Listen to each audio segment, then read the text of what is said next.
Hello everyone, welcome to the third re-recording SCP stream and the last of the re-records.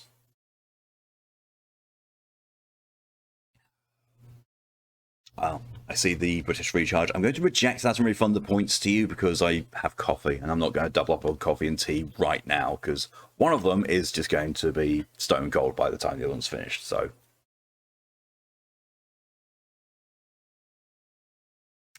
But yeah, we're here. And we have 1, 2, 3, 4, 5, 6, 7, 8. We've only got 9 SCPs to get through today. Actually, not that bad. That actually seems to be the average. The second stream, 1, 2, 3, 4, 5, 6, 9, 10, was 1 over. And the third stream initially was only 7. So it actually brings up to a kind of a nice average now. Can't see that. Yeah. So, rain. It's warm. It's very warm, and yes, I'm still drinking coffee because I need to be awake. Suppose announcements. Last night we finished Metro, finally. And now that's made its transformation into being RPG Tuesdays, although I do need to change it on the schedule, on Twitch schedule anyway. Yeah, I'm going to quickly make myself a little reminder of that. Change Tuesday evening to RPGs. Ooh.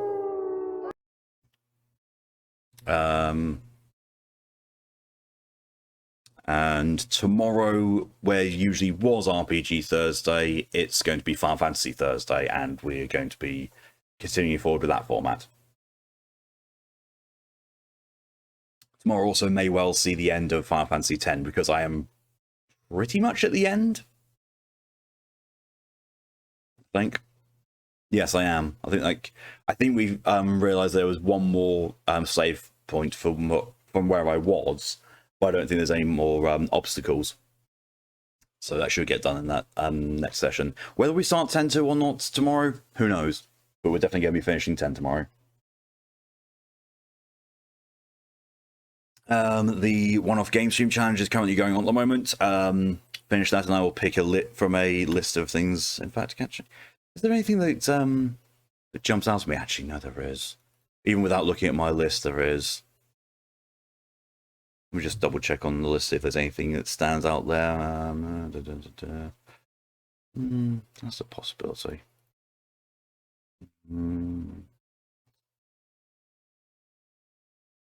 God, this one's gone bigger than I realised.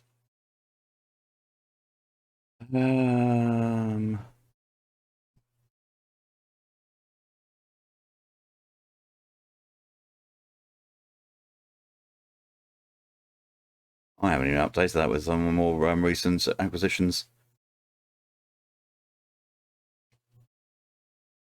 Yeah, I should probably do that, but yeah, okay. I've got an idea of what the one-off game stream is going to be. But yeah, I can't think of anything else that I need to announce. Looking over the SCPs we got ranked up today, some of them are somewhat familiar. One of them, at least,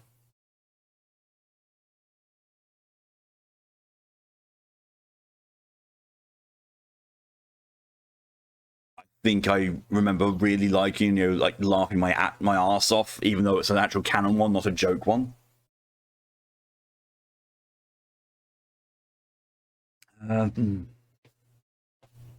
Yeah, really nothing else to announce. In which case, let's catch up on chat, then jump into things. First of all, hello and welcome, Regrub, and congratulations on redeeming first. You are officially the first. You got the theme of my very first stream. Nice. DJ, hello and welcome. You had 0, so you could not do it. Fair. We could go to a random quote and get speedy tits.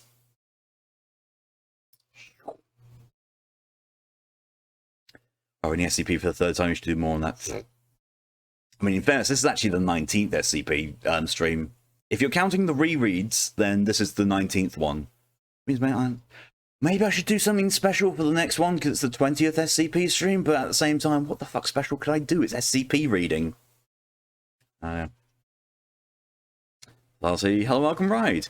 No, that's not Lydia. That is Lydia Remote, but it's not Lydia. Sorry, hello, welcome. I feel I should do a spy laugh. Yes. You know, what it really is, you know, I'm going to actually break some immersion here. The Monster Hunter Rise Community Nights, it's actually only me and Lydia. Ride is a persona that Lydia can amazingly voice perfectly, and Lydia's just that good at Monster Hunter, she can play it with two different separate accounts at the same time with separate controllers. That's how amazing. If anyone believes that, you'll believe fucking anything. Rainy blue sea fruit. I mean, Lydia's isn't entirely blue. It's close to green, more of a turquoise. Phoenix, hello and welcome. Hello, welcome, Lydia. With the real Lydia this time. I see you're in chat hell. No idea why. Oh, Twitch mobile is broken. Yeah, thank you, DJ, for your contribution to the Wild Games Challenge. Lydia. Cosplay. Oh, I can't see chat, but I can hear you. Yeah, this is just the power of the proto beans.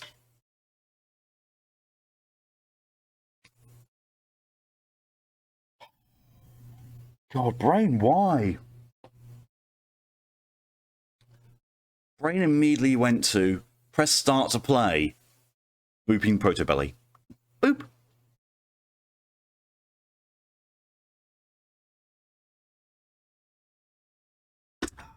What's that on? Blue's different too, and weirdly on mobile it is grey for you. Grey? That is weird. That is exceptionally weird. Challenge which mobile's dead as fast. Yeah. Boop, boop, belly rubs.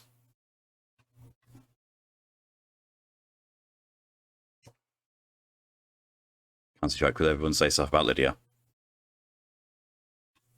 I mean, she'll know. She'll always know.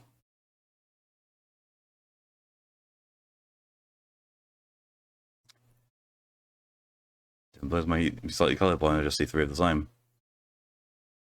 Ride and Phoenix are the same blue. Lydia has a different one, a lot more shades darker, and it's got green in it. Mobile pics of people, color for people, never changes. You also have chat on screen. This is true. That's on screen there, and that's not getting gone rid of. I mean, you can even see Lydia's chat hell redeems up there. You know, nothing is lost to time and the SCP log, and my absolute butchering of the SCP logo as well. But that is everything. So let's jump into it. Weirdly enough, I actually didn't need to change this thing down here because those are the two SCPs that we were going to end with last time, and excuse me, seeing as I have no other obligations today, that means that I can do this for as long as it needs to go for. I don't think it's going to go on that long, you know, quite as long or risk going over, because there's no massive SCPs in this that I can remember. No, that one's quite short.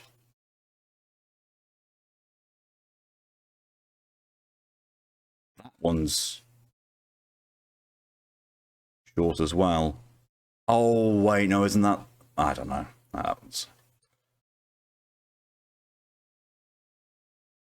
That one could be a long one. That's a series winner. And the joke one's completely fine, size-wise. Oh, that one's a bit meaty. That one is... that one is short. That one I can't tell because it starts with a content warning. And that one is a very long one because that's got the popped out one. Yeah.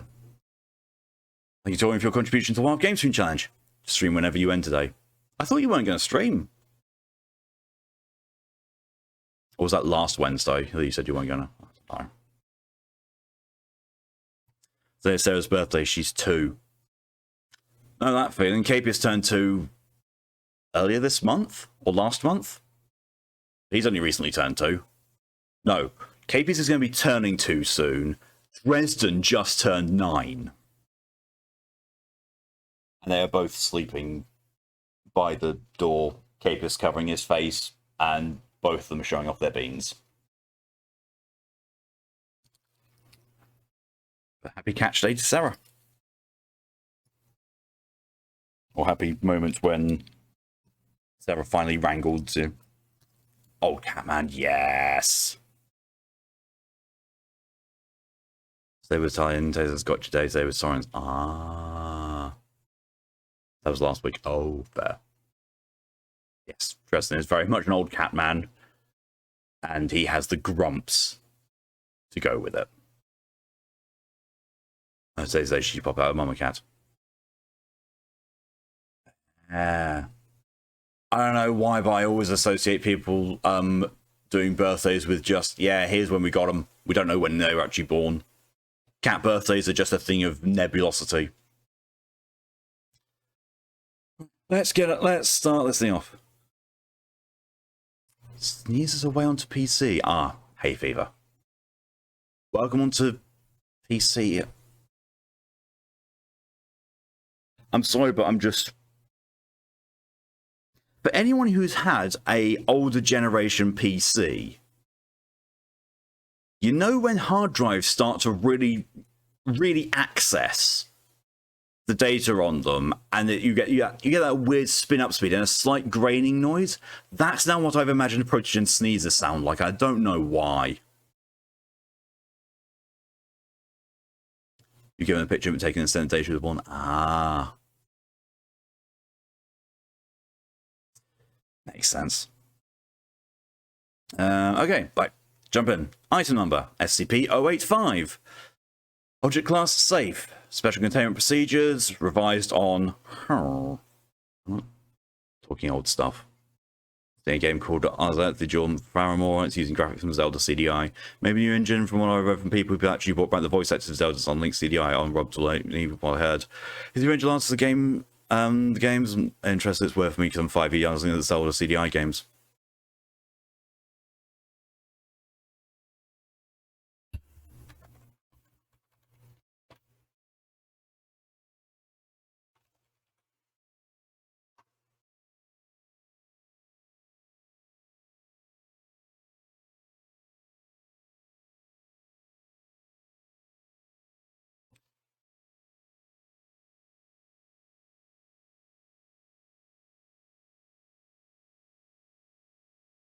(1986). I don't know why, but I always thought those were the very first Zelda games. But no, I'm still older than the Zelda series. Or am I younger than that? Just what?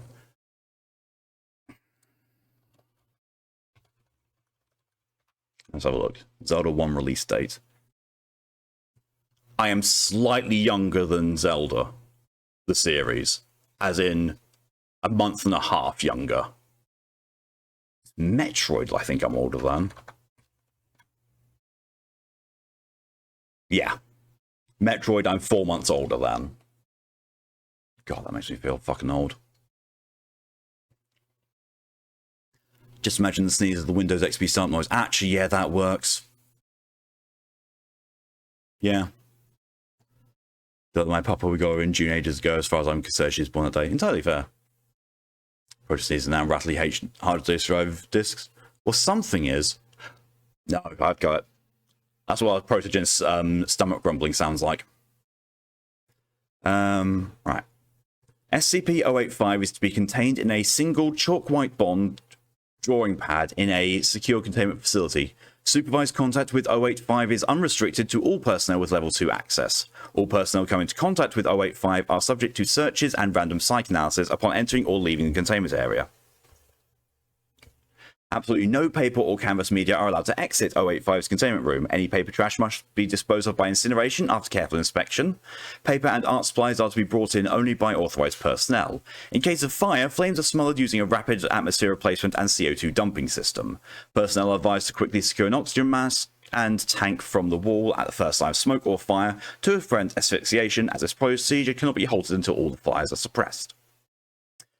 Description: 085 is the result of an experiment conducted between 067 and 914. Using 067, test subject 1101F drew a single female figure about 15 centimeters or 6 inches tall and 3.8 centimeters and 1.5 inches wide. In summer dress with long hair pulled back into a ponytail, with the name Cassandra written underneath. Doctor expunged, proposed using 914 on various settings on images created by 067 using the find setting. The Cassandra set was transmuted into her present form, a sentient black and white animated young woman drawn in clean strokes. Further attempts to duplicate this result have been unsuccessful.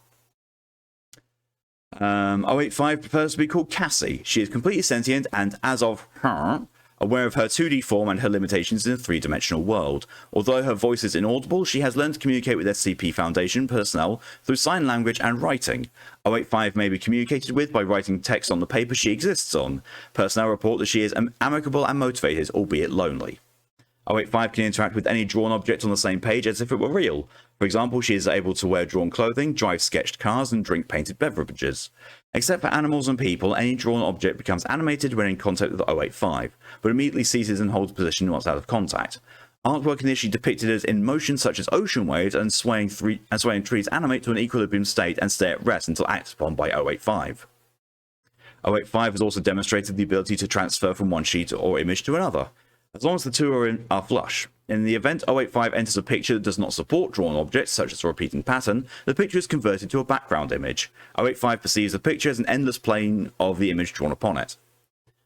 At the present time, 085 can only exist upon paper or canvas surfaces. 085 cannot transfer onto photos, cardboard, glass, or parchment. When entering other pieces of art, 085 takes on the artistic style of her new environment, whether it be a comic book, an oil painting, watercolor, or charcoal sketching. Note, in comic form, her voice is visible as thought and voice bubbles around her head in typical comic fashion, and she moves between panels and perspective and her relative size and altered appropriately. Document 085-1, Introduction to Several Prints, authored by M.C. Escher. Oh god. Researcher: Cassandra, this is known as ascending and descending. What do you think? At this point, 085 walks a few times around the staircase. 085: It's pretty, I guess. We'll make a neat exercise track. Researcher: You see nothing inconsistent with the staircase? 085: No, as far as I can tell, it just loops around, down, up all the time. Why don't more staircases do that? It's pretty neat. After this session, 085 requested several impossible objects in her own environment. These results are pending 085 review. Document 085-2, Incident 085-A. Prior to her, 085 was unaware of its status as a 2-dimensional object in a 3-dimensional world. Prior security protocols required that 085 be kept unaware of its true nature in order to prevent psychological distress. Discrepancies with the perceived real world were presented as dreams or nightmares, and an effort was made to present 085 with a scenario in which it was the last surviving human in a post-apocalyptic world, searching for survivors. The deception was quickly broken following an incident where an SCP Foundation researcher accidentally brought a hard copy of 085's Special Containment Procedures report into the containment facility and allowed it to contact the artifact's current location. 085 transferred onto the document before the researcher could remove it and was immediately made aware of its true nature. Because of the containment breach, several researchers advocated immediate destruction of the artifact. The decision was appealed to the 085 Council, which in a heart-to-heart decision advocated for 085's continued existence. Since the revelation of her true nature, observers have noted that 085 has begun to show signs of clinical depression. Psychotherapy has been proposed, but the nature of the artifact's state of existence may make it difficult. Some success has been had by providing 085 tangible means to distract herself from her condition. In addition to the aforementioned optical illusions, 085 expressed particular interest in a set of technical drawings for a 1964 Ford Mustang convertible, transferring the parts one by one to a more naturalistic artwork, then assembling the vehicle by hand over a period of a year, gasoline being provided through a Norman Rockwell print of a gas station attendant. Requests for further diversions of this nature are pending 05 level review and approval. having an existential crisis. Been made aware of what you are and suddenly have an issue with it. Sounds like people. That was the first one, so let's change the guidelines. Nice, gentle, small hit of depression to get us started.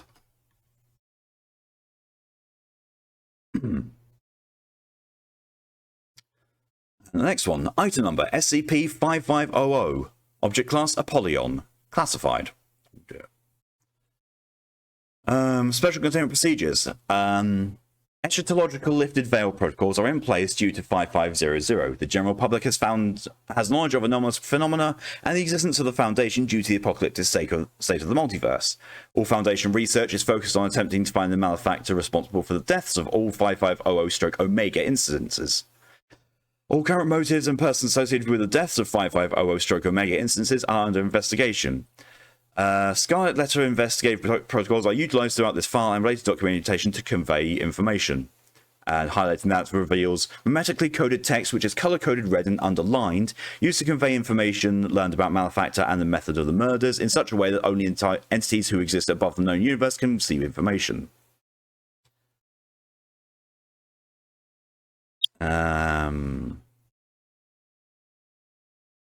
Description. 5500 refers to an ongoing ZK-class reality failure scenario affecting at least 9,245 universes as a result of the deaths of several instances of 5500-Omega.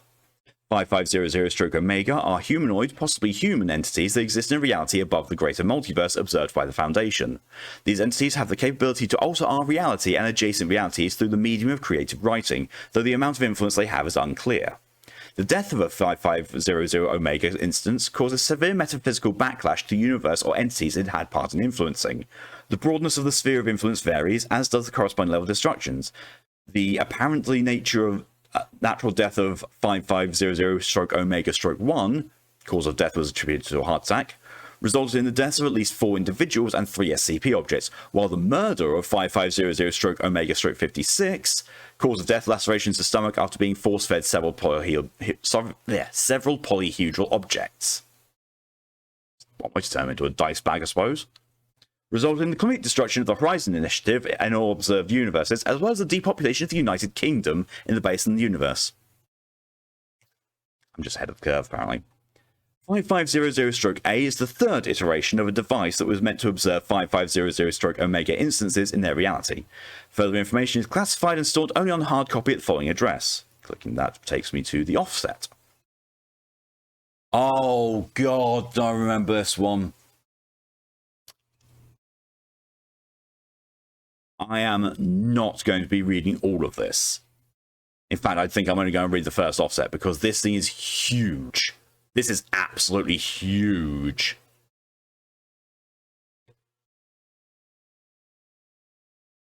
Jazz, hello and welcome.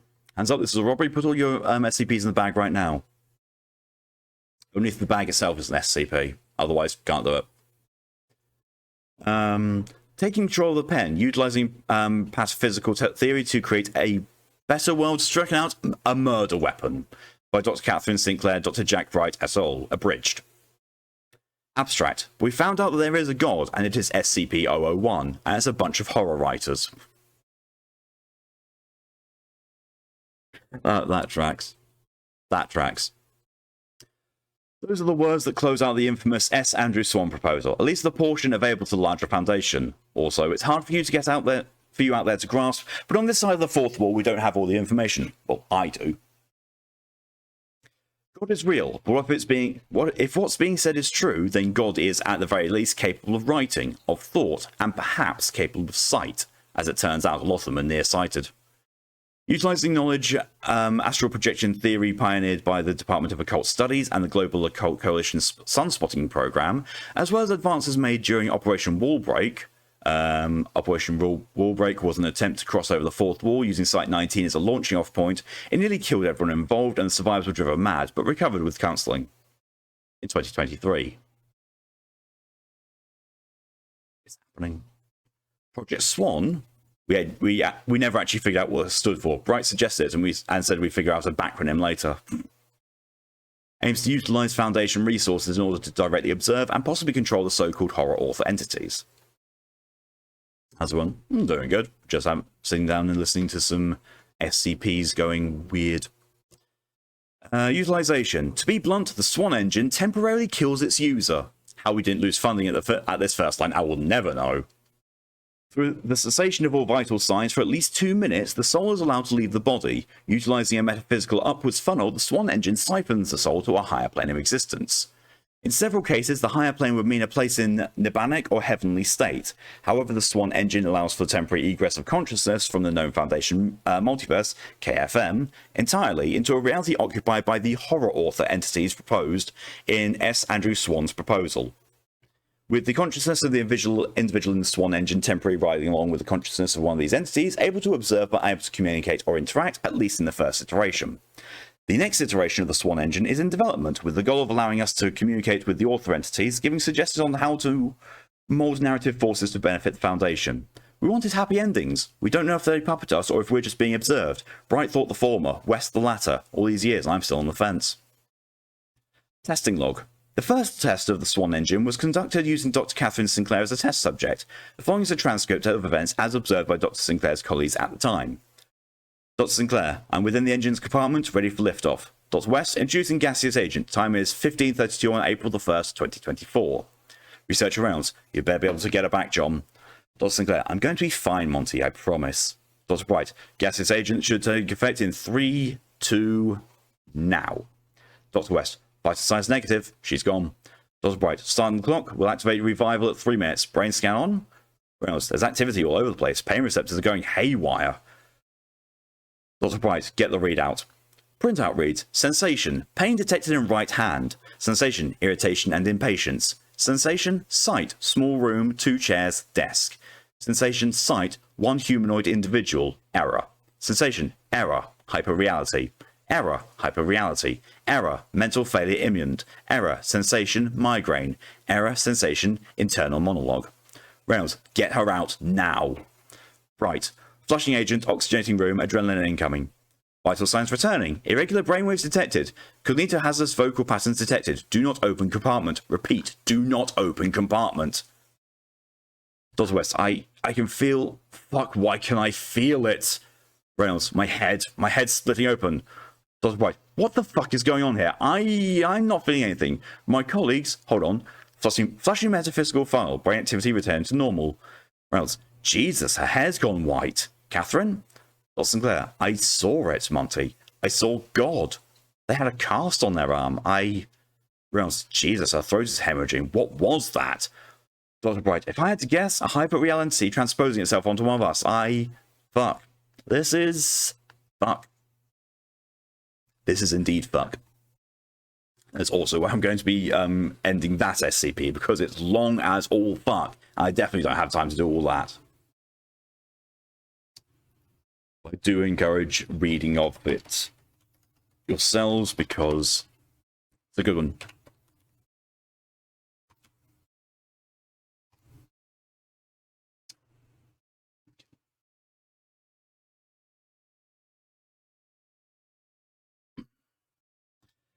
Right, that is not what I'm thinking. Right, for SCP-6000, by order of the Overseer Council, the following files level 5/6000 classified, unauthorized access is forbidden, submit for Wrestle ID confirmation. Welcome back, Director Moose. Notice from the Foundation records, Archival and Information Security Administration. The following 2 file revisions were found in the SCP-6000 slot when it was automatically pre-generated as an empty placeholder by SCIPnet on June 25th, 2022. No file history was available. Due to the content therein and the questionable circumstance of its discovery, the O5 Council has elected to leave this file unaltered. None of the events that follow have occurred in baseline reality. The coordinates listed as location of SCP-6000 contain nothing of note. Maria Jones, Director, Ricer. Okay, so we'll go for the first one, revision 0235, January 7, 2030. Twitch, what? What's up with Twitch? Recommended channels mount. Yes. Like, if you're looking at the homepage, if you're currently watching someone or someone you're following live, it will be there. Oh, it's Project Fuselage. Yeah, okay, I'm starting to remember this one now. SCP Foundation, Global Occult Coalition Joint Clearance File. Passcode, The Garden is the Serpent's Place. Level 4/6000 classified. Item number SCP-6000. Class Cater. Special Containment Procedures. Current protocol regarding 6000 is to conceal its existence by any means necessary. As the information arm of Project Fuselage, Foundation resources are to be primarily dedicated to disinformation and concealment, while a permanent containment or destruction solution is devised. Any unauthorized individuals entering the 6000 exclusion zone are to be aggressively de-incentivized. Further containment details can be found in Addendum 6000.3. Not follow recommended you when you recommended it install the channel at the same time. Yeah, that happens. It's the Twitch algorithm being weird. Description. 6000 is a massive dimensional extrusion center centered at 2 degrees 9 something 47.1816 south and 55 degrees 735.9328 west in the Amazon rainforest in Brazil. SCP-6000 represents the largest Class W transportation gateway, colloquially known as a way, ever encountered by the Foundation. 6000 currently measures 19 kilometers from its northeast to southwest point. The area directly affected by 6000's presence is significantly larger, and a temporary security perimeter has been established around the area at a diameter of 8 kilometers, designated the Exclusion Zone. 6000 is growing at an unstable rate. Its presence has an adverse effect on plant and animal life in the Exclusion Zone. The degree of this effect, along with the size of the Exclusion Zone itself, increases proportionally with 6000. 6000-A is a sentient semi-ophidian organism discovered within the Exclusion Zone during initial reconnaissance of 6000. See Addendum 6000.2. It was found in a comatose state surrounded by human corpses. 6000-A's connection with 6000 is under investigation. See Addenda. 6000 connects baseline reality with the extra-dimensional location known as the Wanderer's Library. The Wanderer's Library was first encountered by the Foundation in 1955, but evidence suggests it has played a crucial part in the development of human civilization since at least the beginning of recorded history. See Addendum 6000.1. 6000 first appeared on December 21st, 2030, the summer solstice. Real-time satellite images of the Amazon rainforest suddenly displayed a significant visual anomaly as a reconnaissance team was deployed to inspect the area. Addendum 6000.1 Wanderer's Library Briefing. The Wanderer's Library, designated NX-001, is an extra-dimensional Y-space comprised of a massive library of unclear size and boundaries, which contains a potentially infinite amount of books, treatises, essays, and other forms of media and knowledge. Its collection purportedly covers the sum of all knowledge, but with a specific focus on elements of thaumaturgy and magic. The Foundation has been aware of the library since 1955, when the group of interest known as the Serpent's Hand inadvertently exposed the location to agents.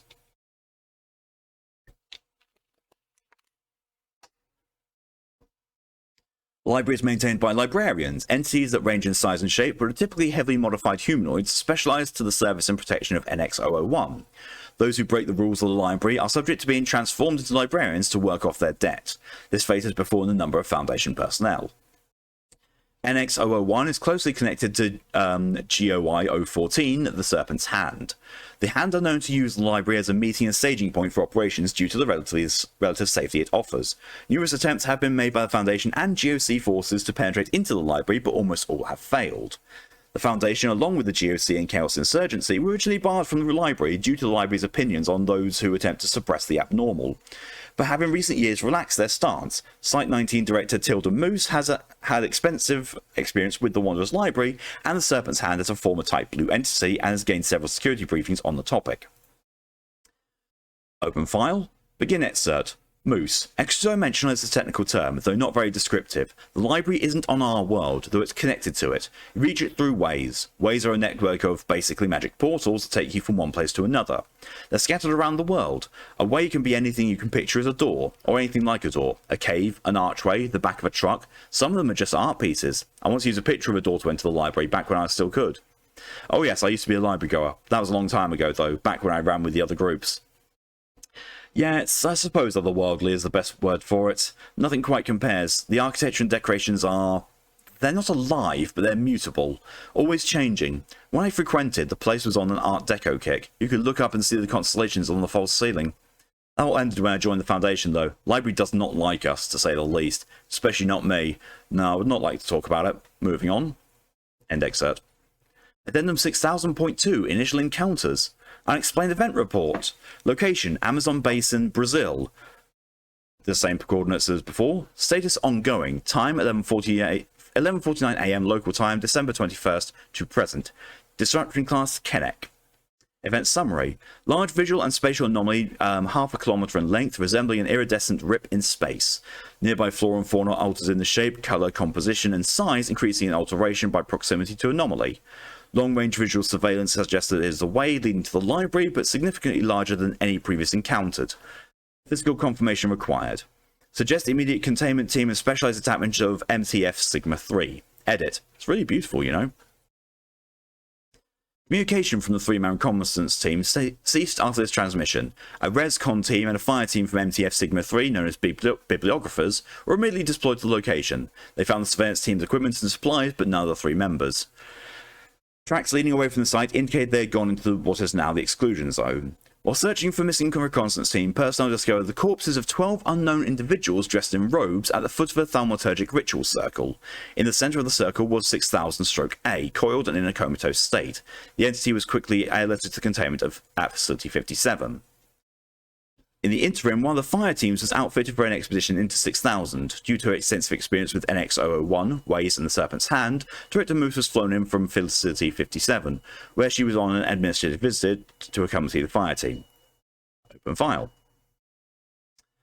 MTF Sigma 3 Bibliographers, Fire Team Chicago. Chicago 1 is Adam McMillan, Chicago 2 is Tilda Moose, Chicago 3 is Naira Flores, and Chicago 4 is Esteban Bardem.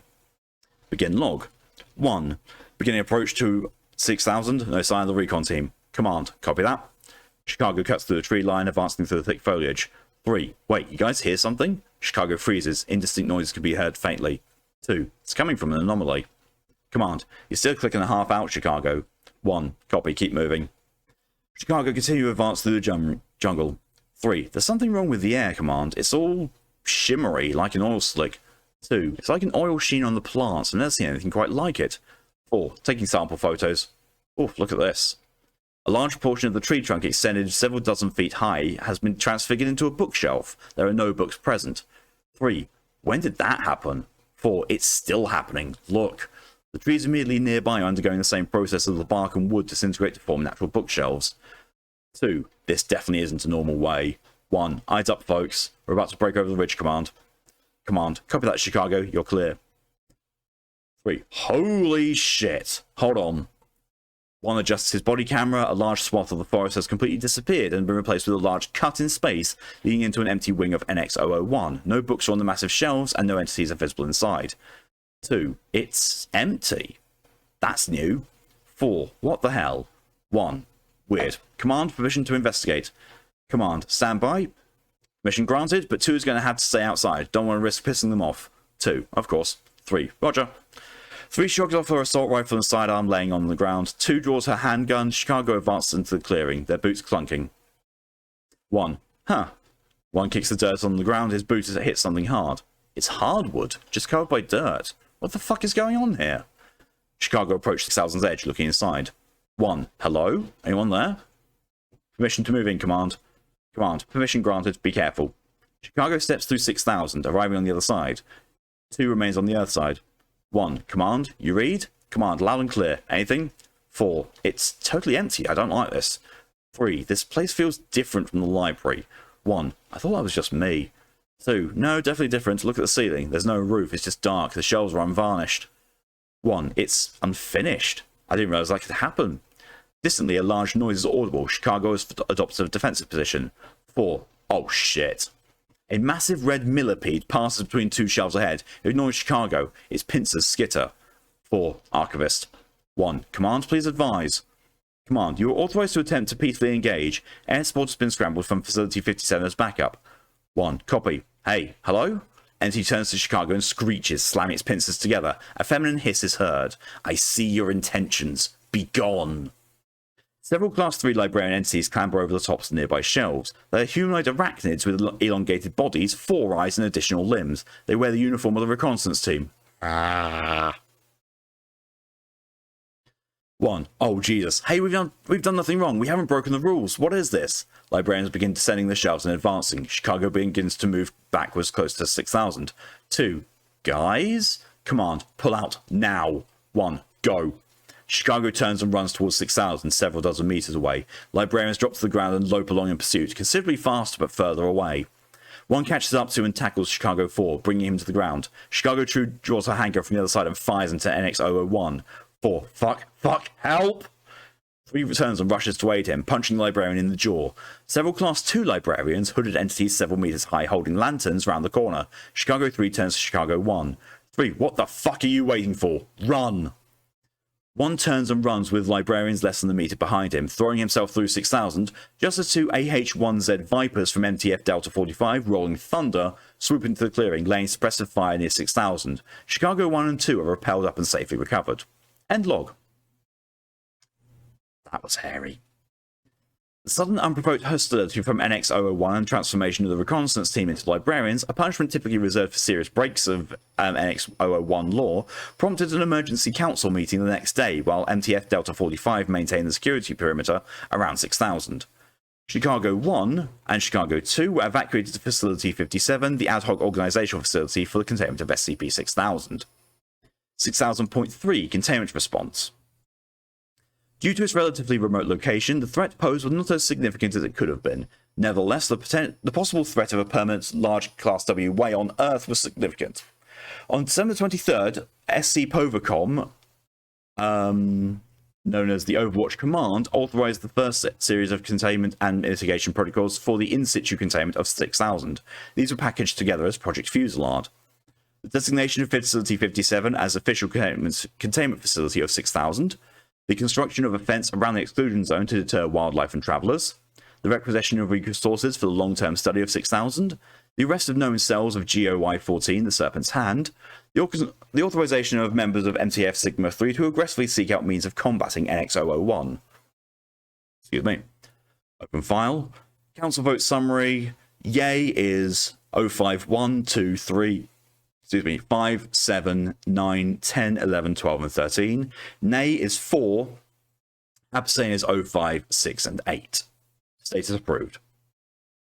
Shortly after this, 6000-A awoke from its comatose state during preliminary examination by medical personnel at Facility 57. It immediately attacked, but was quickly disabled by security guards. While in containment, 6000-A repeatedly referenced the Wanderer's Library and the Serpent's Hand. Due to her status as the senior personnel with the most experience regarding NX-001, Director Moose was authorized to perform investigative interviews accompanied by armed guards to attempt to gain information on the subject. Open file. Begin log. Moose, hello. 6000-A, jailer. Footnote of slang used by members of Serpent Hand to refer to the Foundation. Moose, wow, haven't been called that in a minute. Your hand then. 6000-A, no, maybe. I cannot remember. Moose, I see. What do you remember? 6000-A. Floating in a void, dreaming, sitting under an apple tree, hearing something whisper stories into my ear, then waking up here on a cold metal table, surrounded by men with knives. Moose, sorry about that. So you don't remember how you found yourself like this? 6000-A. No. Is there something wrong with my appearance? Moose, oh, you'll, take a look for yourself. Moose points to the mirror on the wall. 6000-A touches its face gingerly, running its fingers up and down the scales. Oh. Moose. So you didn't know? Okay. 6000-A. No, this is new. The voice did say it would mold me in its image, but... Moose. What voice? 6000-A. I don't know how long I was dreaming, but it was with me the whole time, dangling from the branches of the tree, murmuring tales and stories and myths. Stories about the jailers, the book burners, the library itself. But you wouldn't know about that. Moose. I do, as it happens. I've been in the library many times. Used to anyway. 6000-A. I remember being told that some jailers could enter. Why? Beyond me. Moose. Various reasons. Information, travel, but there are quite a few restrictions. They're not allowed to help the rest of the Foundation contain anything. 6000-A. Is that not what you're doing to me? Moose. The situation has changed, to put it lightly. 6000-A. Ah, the way, yes. Moose, so you do know something about this. Tell me. I'm going to try and just, not preamble with these ones. And why would I do that? Well, because you've been cooperative enough. Because I went in and now 6 of my people have been torn apart by librarians. Because you still have some humanity left over. Take your pick. A trade. A story for a story. My mind is bursting with stories, but the only way to know a story is to tell it. What kind of story? Why don't you tell me the story of your last time in the library? Why do you care about that? Because I remember the feeling of the library, but I can't remember anything about it. Maybe you'll awaken something. Control instructs Moose to cooperate. Must have been 15 years ago by now. I was on the rock with the Hand. We didn't really agree on how we should go about improving the world we live in. There's a section of the library, the 5 archives. I don't know if you remember. I do. Great stone vaults filled with knowledge considered forbidden, even by the library standards. When new librarians are made, impossible to get to. Yeah, that's what they all said. Nothing's impossible if you know the magic well enough. I spent months preparing and then set the rituals alight. I only took a few minutes and then I was inside. The staff none the wiser. I have never heard this story. What did you do? I took some things. Books, maps of the ways, lists, things that, if given to the Foundation, would give them a tactical edge in dealing with the library. Then I left the way I came. You betrayed the library. Yeah, no other way to put it. Describe the place to me. The library? I'm hoping you already know on some level. Trying to describe it to anyone who hasn't seen it is like trying to explain the difference between 2 colours to a blind man. It's utterly alien, foreign, beyond the cusp of understanding. It's wondrous and magic, and it's bitter and spiteful. Centre of the universe. Maybe it is. I wouldn't be surprised. Place is infinite. No, not infinite. Merely impossibly large. And what's the difference? It's internally expanding as new stories are written and new knowledge is found. It expands and consumes dead stories, stories that have ended, into itself. Turn them into shelves for other stories to see something new might exist in their place. My story is about that a bit. Once upon a time there was a little girl who woke up and found she could spin fire. She lit toys, candles, papers on fire, until men with guns kicked down the door to her tenement and tried to take her away. That was when she learned she could also light people on fire, and found it was much less fun. Then she ran and ran until she met people, street witches and miracle makers who were just like her. They opened a door to a world where she could be herself without fear of reprisal. The library. Yes. She walked among the shelves and saw the docents and read every single story she wanted. But she came across a problem. Every story ended. Some were short, some were long, but they all came to an end sooner or later. And how was that a problem? It wasn't. Not really. But she couldn't stop thinking about the end of stories and one question, always ringing out. What happened after? Did the characters struggle against their end, or was it a calm affair? I can relate. What does that have to do with us? I don't know, I'm still sorting through the stories. I simply pick that which seems relevant. But I'd look for the Serpent's Hand. They help the girl. Maybe they can help you. Addendum 6000.4, Fuselage Responses. Upon 6000-A's suggestion and in line with Project Fuselage, on December 27th, 2030, SCP Overcom approved Operation Redlock from NTFs worldwide to make simultaneous raids on the known headquarters of major Serpent's Hand cells. On December 28th, Operation Redlock was successfully executed. Open file, MTF PI-1 City Slickers, Fireteam Dragon, Shanghai, China, translated from Mandarin. Begin log. Dragon 1. Ready? 2. Take point. Dragon 2. Affirmative. 3. Dragon 3. Ready? 3, 2, 1. Breach. Go. Explosion. Dragon 2. Clear. Dragon 3. Clear. Dragon 1. Clear. Pause. Dragon 1. They're gone. All 57 safe houses raided had been completely cleared out and were free of GOI 014 members or materials. In 30 of them, Class W gateways were and are still active, leading into the same section of NX 001 at 6000. By all appearances, the Serpent's Hand had completely abandoned the planet, leading active ways peppered across the globes. At this point, 6000 had grown to 1 kilometer across, and the exclusion zone had expanded to 3 kilometers. Director Tilda Moose was asked to prepare a statement detailing her thoughts on the situation for the O5 Council. Open file statement. I don't know what precipitated this, but if the libraries turn against humanity, the situation is going to be dire. It's a completely alien entity to us. We can't even begin to understand what it is or why it does the things it does. Hell, we don't even know if there's a rhyme or reason to anything. Most Foundation personnel only know of the library in the abstract, but I and a handful of others have actually stepped foot in the shelves. We can tell you that it's once humanity's greatest boon and its greatest threat. Imagine how much of history has been influenced by people getting into the library and bringing back knowledge they would have otherwise never had. Now imagine how fucked we'll be if the source of all knowledge in the universe turns on us. I don't see how this story has a happy ending. Director Moose has been temporarily relieved of her duties at Site 19 to consult on 6000 containment efforts at Facility 57. Addendum 6000.5 Fuselage containment efforts. An incident committee was hastily assembled at Facility 57 on January the 19th. Open file. Members: Director Tilda Moose, Agent Adam McMillan, MTF Sigma 5, Applied Force Liaison Joseph Kurtz, and Large-Scale Containment Specialist Jay Vasquez. Begin log. Vasquez: No, the Amazon is too high profile for that sort of thing. Have we considered the Atris array? Moose: Initial experiments out of the inclusion zone, including using SRAs on 6000, seem to have no effect. Vasquez: Damn it, what the fuck is this thing? Moose: It's a way. Ways aren't matter. Not quite energy. We barely understand anything about them. Macmillan: Waves dissipated a few minutes after formation. It's been weeks and 6000 has only gotten larger. Kurtz: None of the new waves have dissipated either. Something's obviously changed. Moose: Yes, but what? We have no ideas, no leads. Well, not no leads. Kurtz: Oh right, the snake thing you pulled out. What the hell is that thing's story? Moose: I don't know. Doesn't remember anything before we picked it up. It's definitely more connected to the library than it's letting on, or that it remembers. Kurtz: We'll keep working on it. In the meantime, we've got reports out of the exclusion zone detailing what 6000 is doing to the flora and fauna. Vasquez: I don't know how to phrase this. It's libraryifying everything around it. Macmillan: When I was in there, I saw the trees turning to shells, writing appearing on the leaves, that sort of thing, I bet. Vasquez: Essentially, the animals also being distorted and changed.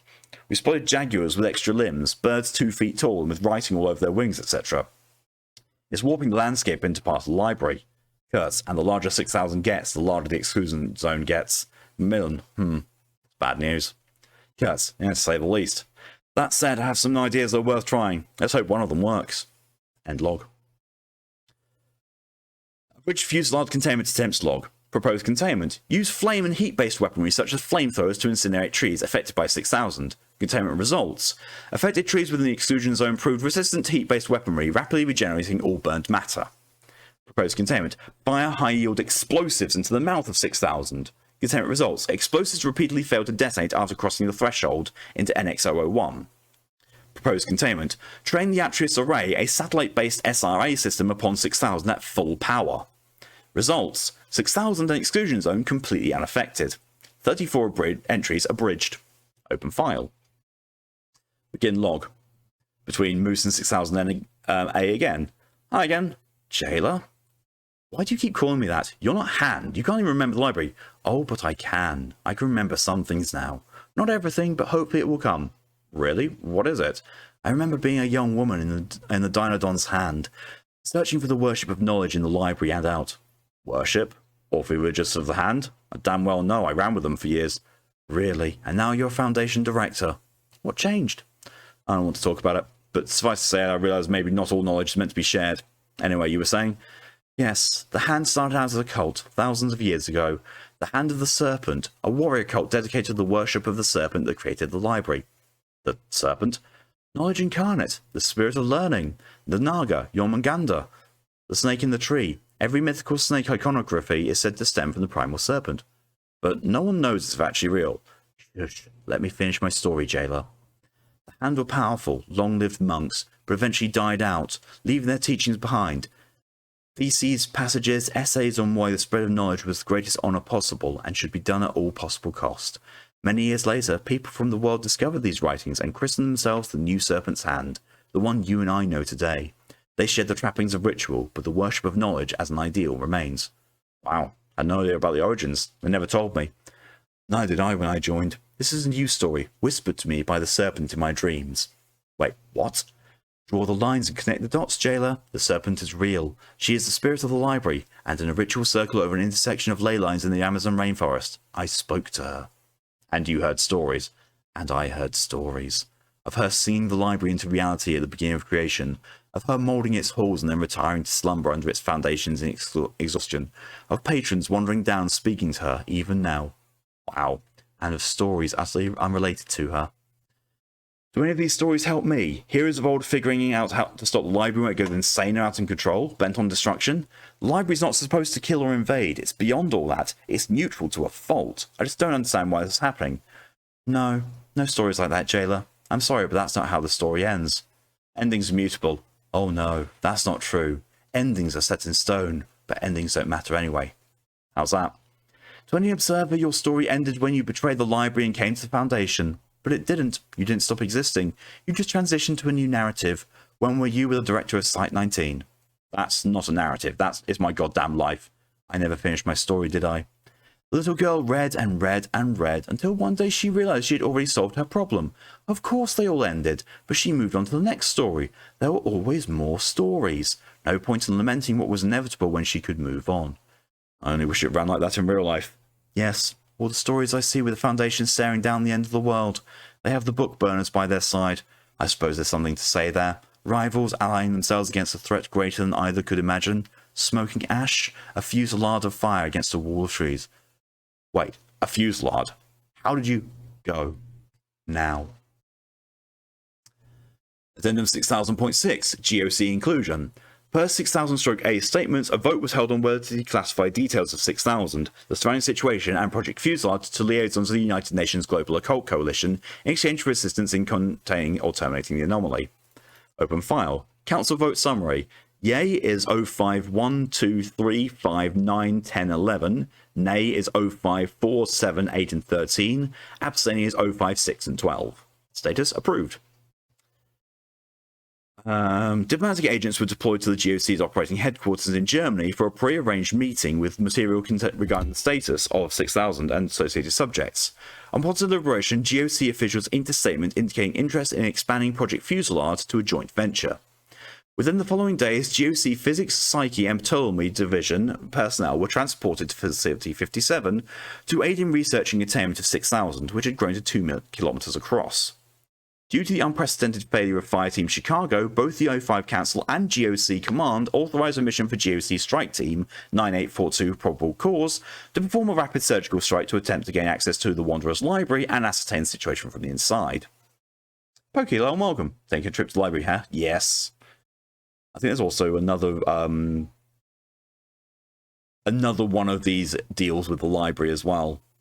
Can't remember which one, but I think another one that's on the list for today deals with it. GOC Strike Team 9842 Probable Cause, codename Harbour. Agent Adam McMillan and Director Moose advising from Command. Begin log. Harbour 1, move through the forest. Command, copy that. 4, this place is fucked up, Command. All the trees are stripped and filled with books.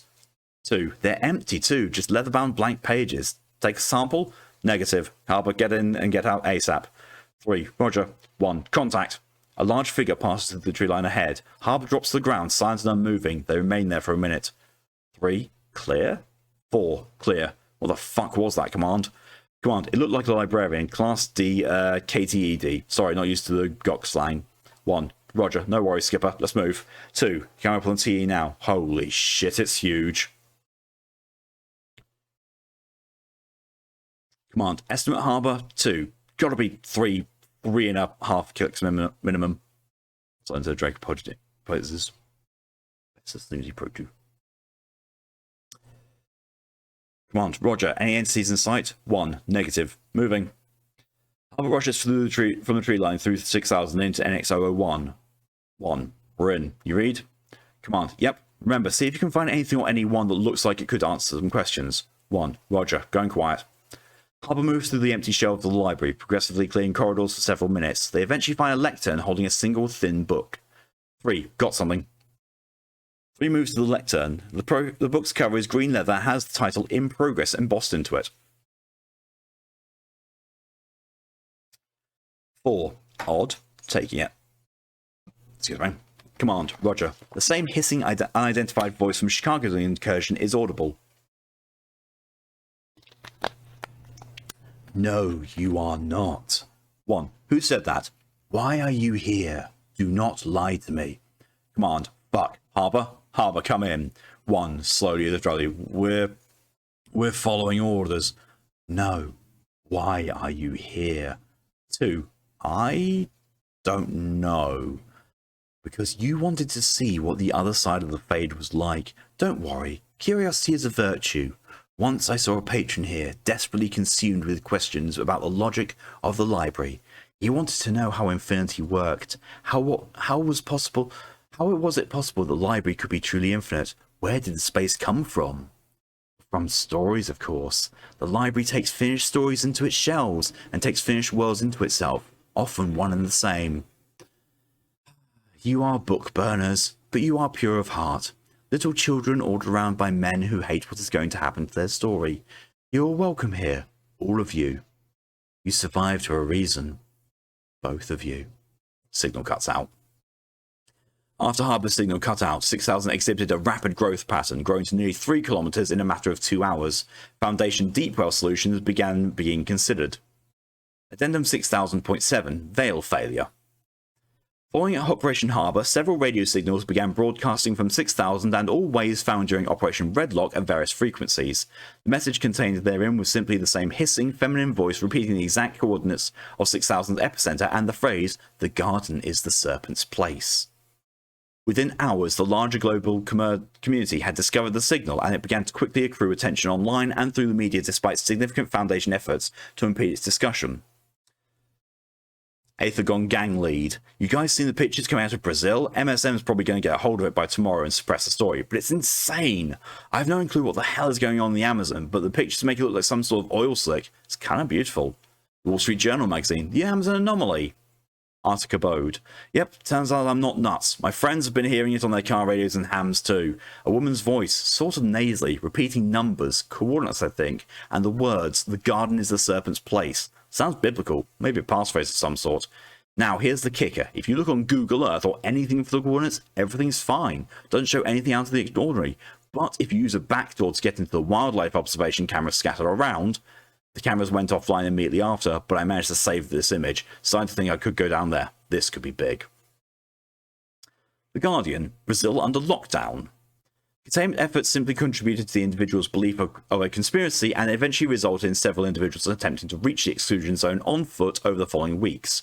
While individuals were amnesticized, the larger movement surrounding 6000 continued and is continuing to grow. The knowledge of 6000's presence to the global community seems to rapidly accelerate its growth. In the following hours, expanded to nearly 6 kilometers across, with no signs of stopping. GOC tactical nuclear solutions are being considered. In addition, on January the 21st, Agent Macmillan failed to appear to several Fuselage briefings and meetings. A search for his quarters at Facility 57 revealed a thaumaturgic ritual circle drawn into the floor. Surveillance camera footage displayed him spending an hour the night beforehand crafting the circle before performing a ritual of unclear purpose. Footnote of Agent Macmillan's thaumaturgic capabilities were believed to be burned out. And disappearing from his quarters at 7:55 AM local time. Surveillance footage from the exclusion zone showed a sudden burst of light at the same time and a glimpse of Agent Macmillan moving through the foliage, presumably into 6000. The following note was left in his quarters in a sealed envelope addressed to Director Moose. Sorry, Tilly, I used to spend weeks in the library shelves perusing everything I could come across. It was otherworldly in the most literal sense of that word. I'm sure you understand the feeling. The difference is you couldn't go in. You made the choice between the library and the Foundation. When I first entered, it was just a mission. I experienced something amazing, something well beyond what I thought was ever possible. And I thought it was a damn shame that we looked at something so magnificent and only worried about how it might hurt us. I can see now that's not the case. Librarians are only hurting the people that tried to stop the expansion. I have no intention of doing that. This is the end of this story, not the one we will somehow come up with a silver bullet to fix everything. The only thing I can do is change how I feel about it. I just want to sit in the shelves and find the false stars again. I think this is my happy ending. A interview log between Moose and 6000-A. Jesus, you knew, didn't you, how the story would end? Of course, I've been telling you that. What? I told you right at the start. This isn't that kind of story. You don't find a silver bullet to fix everything, jailer. That's not how it goes. Well, I'm not going to roll over and die. I don't know why I'm even talking to you. You sent 4 good men to their deaths. No, I didn't. No one has died, jailer. Weren't you listening to the serpent? What did you just say? You already knew in your heart. Who else could it have been? Adam? I don't know. He abandoned the rest of us. No, he didn't. I'm tired of telling you things you already know. Then tell me something I don't know. Explain everything to me. I wish I could. Explain it to you would be like, you don't scream into your book when the characters frustrate you. You can't do anything. You have to watch it play out. So what, this is just entertainment to you? No, stories aren't always entertainment. When I communed with the serpent in search of knowledge, knowledge was what I received. Just in the form of stories. All the knowledge, every story that could remember. The GOC's story, Adam's story, your story. Then tell me how it ends. Tell me so I can know I did everything I possibly could to stop it. You already know, Moose. Denial fixes nothing. I learned it as a little girl, and you learn it now. You don't get to pick your ending. You only get to choose how you take it. So the girl was you then. Yes. Even I didn't realize until now. The memories have come back. I came to that ritual wanting to know how my story ended. I learned how this world's story ended. Luckily for me, they were one and the same. Stories are bullshit. Stories are all there is. This one ends with two people sitting in a room, talking, and then they vanish into thin air. Sobering. In a sense, you should be flattered. Why in the world would I be flattered? You have the library on your terms, and you won't admit it to anyone, but I see it written on your face. You want to see it again. Like hell I do. It's wondrous, but everyone talks about it like paradise. It screwed me long before I screwed it. Bitterness gets you nowhere. That's true. I have work to do. Rot then. End log. Addendum 06000.8. Ongoing containment attempts. With the unprecedented failure of the Veil Protocol and ensuing response by NX-001, the entire Amazon basin has been quarantined and placed in Foundation/GOC jurisdiction under Project Fusillade. 6000 has now expanded to 13 kilometers in length, and its rate of growth has increased. At the moment, plans have been drafted for a BM-class Broken Masquerade scenario. Updated to the latest revision. Takes us to an offset.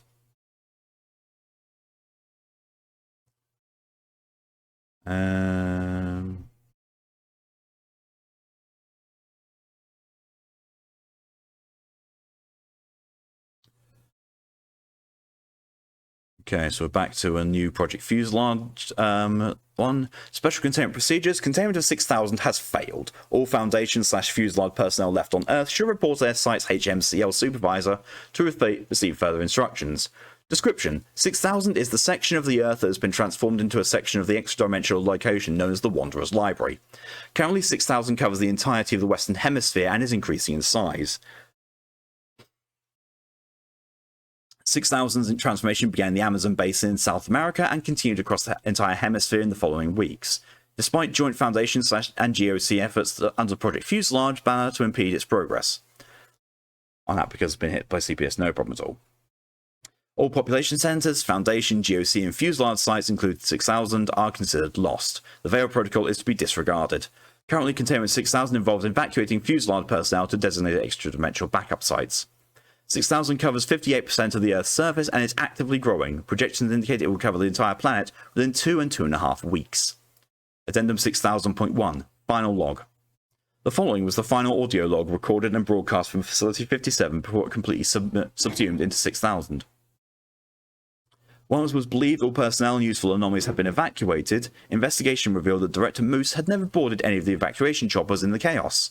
After this audio file's recording, both figures disappeared from Facility 57's biometric scanners. Seconds later, the facility was subsumed by 6000. Begin excerpt, again between Moose and 6000-A.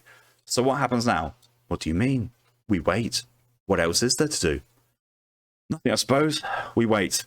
Then what are you worried about? I'm not sure. You really shouldn't worry, you know. And why is that? Leaving this world is not as scary as it sounds. I think you're understanding what's about to You're understating what's about to happen.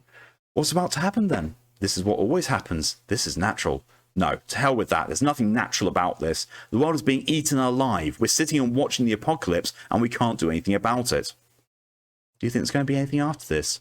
I don't believe in God, if that's what you're asking. Anyone who works at the Foundation and still believes in God has more faith than the Pope. That's not what I'm asking. What do you think is going to happen after the way covers the world? There's just going to be nothing? Of course, it's subsuming the world, replacing it. That's where you're wrong. What? 6000-A lights a cigarette with her finger. I don't understand, Director. You know on a logical level that the sun is going to burn out one day. You go through every day of your life through the motions, knowing that there is a shelf life on the universe. There is always an ending. Yeah, but those are natural? The slow, agonizing heat death of the universe, watching every star go dark one by one as they no longer find themselves capable of exploding into existence. What makes that more natural than this? This has always been the Foundation's fatal flaw, an inability to adapt and survive. That changes nothing. It changes everything, Tilda. We all live and work knowing nothing goes on forever, but we don't let knowing there is an end ruin the story for us. And here's the part that matters. There are always more stories. I don't understand. The library is all stories. Where there was once one story about a Foundation and their valiant stand down with the end of the world, there will be 1,000 million new stories and 1,000 million new worlds inside them. The library doesn't just connect all worlds, it is all worlds. Every world a story, every story a world, and everything that matters. So it's not out of control. This is the end of the story and we're becoming part of the library. I suppose you could put it that way. Didn't you want to visit the library again? You seemed like you missed it. Agent Macmillan certainly did. Oh, now come on. Unlock these handcuffs. You don't want to miss the end of the world, do you? What? So, what? Nothing I or anyone could have done would have stopped it. It was pointless. The point was the same thing it's always ever been. To make new stories where there was nothing. Be happy, Tilda. Your story is going to be remembered forever. There is a lot more to this. Like, a lot more. So much. Well, maybe not be a lot. A huge amount more.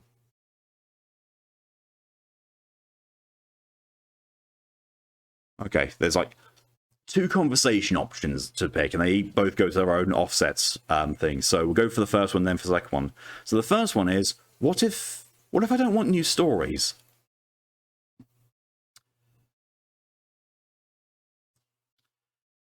6000A smiled a snake-like laugh and waggled a finger at her through its handcuffs. Director, we've been over this. You don't get to pick the ending of the story. She looked down. But you do get to pick how you decide to take it. You can sit down and weep that the old stories you grew to love are gone, or you can smile and move on to the next shelf. She looked back up. They weren't in holding cell B918 anymore. They were standing between 2 gargantuan bookshelves that seemed to go on forever before suddenly diverging into more bookshelves. Every space was filled with the spine of a different book, massive tomes to paper-thin leaflets. There were people of all shapes and sizes in robes sitting here and there, perusing the collection. The sky was a black void dotted with constellations, which she could smell the scent of fresh paper. Welcome home, jailer. 6000-A was gone. In its place was a young Asian woman, maybe 5 feet tall, with a tattoo of a snake wrapped around her wrist on her face. She found her voice again. Ow! I've been telling you, the library is the end of your story, but that doesn't have to be a bad thing. You get to move on to the next story. She gestured around her, and a few of the other patrons looked up. A few shrugged off their hoods. Adam. And Vasquez, and Kurtz, and Bardem, and Flores too. She even thought she saw some of the O5 in the crowd. The end isn't death, Tilly. You were stubbornly clinging to that idea for so long. There'll be new stories, more worlds with Foundation, with me, everything we fought for, everything we did. There already are. So... She reached over and pulled out a book with a soft grey cover. The front was embossed with SCP 6000 in ornate lettering. Get to reading. She looked around under an impossibly huge library. In the distance, she spotted the same giant insect that had greeted her when the fire team first went in. It waved a pincer at her. I think this is it. This is what? My happy ending. The Get to Reading links to the entirety of the SCP series of this one. This doesn't fit. It's fucked up. Need a refill. Yeah, if you want to redeem one. Thank you, Lydia, for your contribution to Mark Games Challenge. Doomsday, hello and welcome. What's hate sponge of the day? Who knows? You want jelly beans or brownies? No, we've still got a choice between 3. Daft, hello and welcome, and thank you for answering that question immediately. Bring that up. Why is it only showing that much of the... Excuse me, what? Uh-huh. That'll be enough. Roll a d6. The 1. It's a cosmic brownie. Kind of fitting.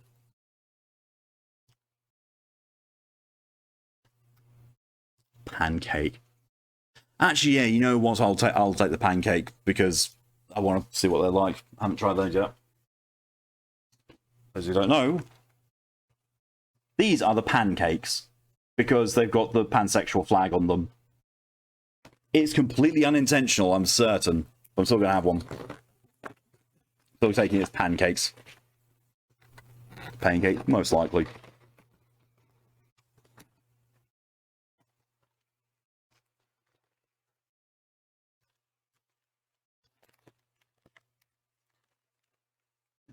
Remember Lamingtons? No? The description is cake bites, ultimate party cake, rainbow sprinkles, rich white chocolate coating, raspberry jelly, fun party cake.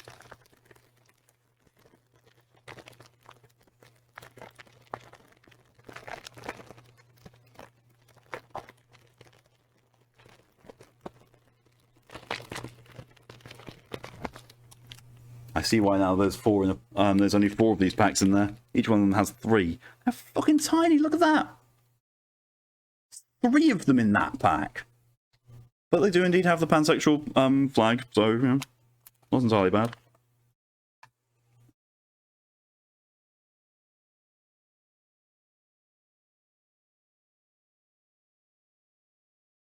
Christ almighty. That is very sweet. Ah. Yeah. Ugh.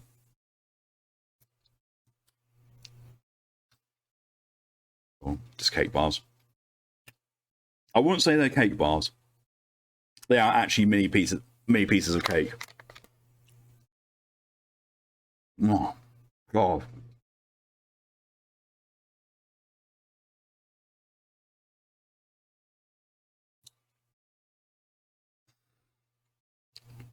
Yeah, that's definitely pain sexual. Oh. Oh.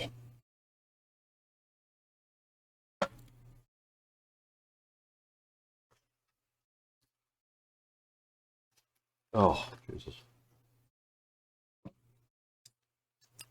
Oh. Yeah. Maury, hello and welcome.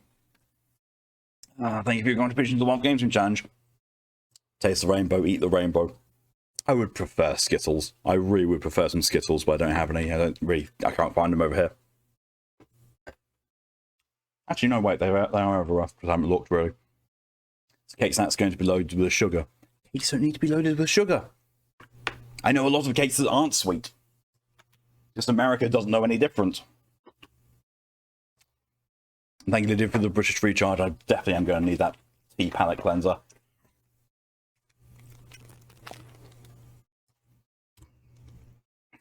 So a masochist.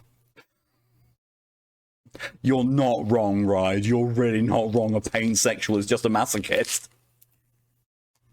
We goes to a random quote and gets Twinkies, a cream pie I really don't want. I actually would prefer those over Twinkies. Twinkies still remain one of the worst ones. Can't find Skittles. To be fair, I realise I actually haven't been looking for them. I'm working on looks more like a technical drawing. May I see?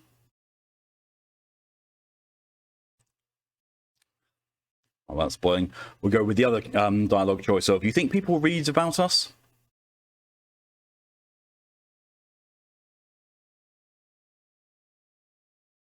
Right. Oh yeah, it's the exact same thing. It's the ending is the same whichever conversation option you pick. But that's it. That's 6,000 done. Yeah, say if you go to a gas station, you'll be there. You are very, very optimistic if you think I'm ever setting foot in a gas station. The end.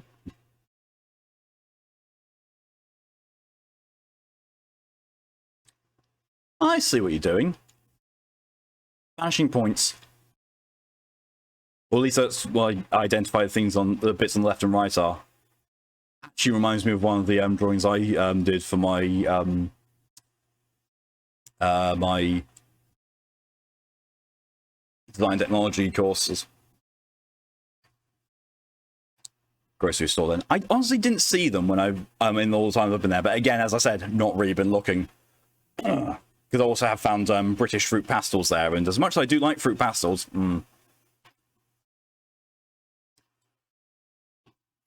2-point perspective, that's the one. I knew I'd done it. I just, you know, I knew I'd done it. I knew that I had designs that, but yeah. I guess it's the last time I was bucket of sour soda for Skittles.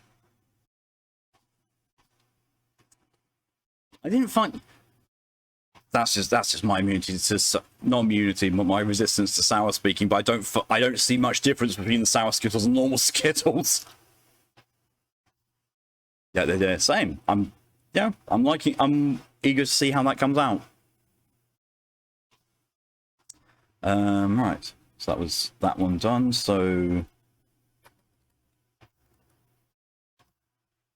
Although 5-point perspective includes fisheye lenses, and that gets weird. Oh god, yeah, I don't think I could. Okay, we're going to lighten the mood with a joke one. Get libraried. Yeah, I think I got libraried. Because, you know, you could say after dealing with that SCP, I really want to book it. Item number, SCP-100-J. Object class, Cater.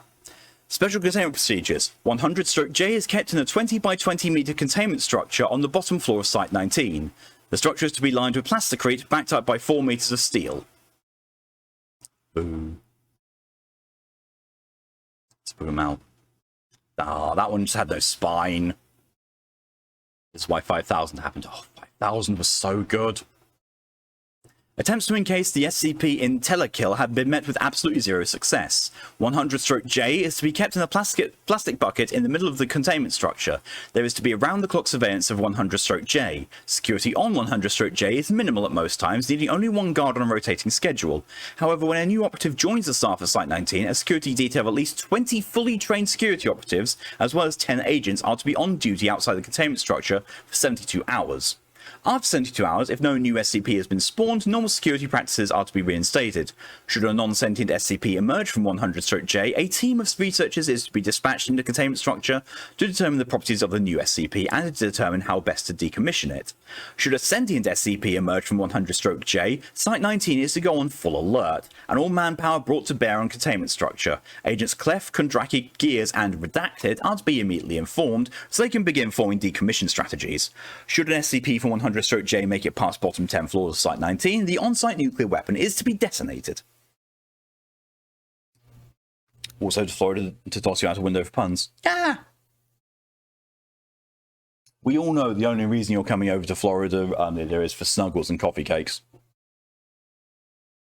And the storms.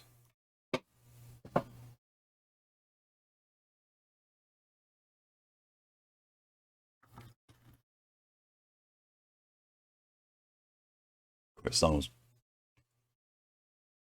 It's technically still a snuggle if there's no clothes involved.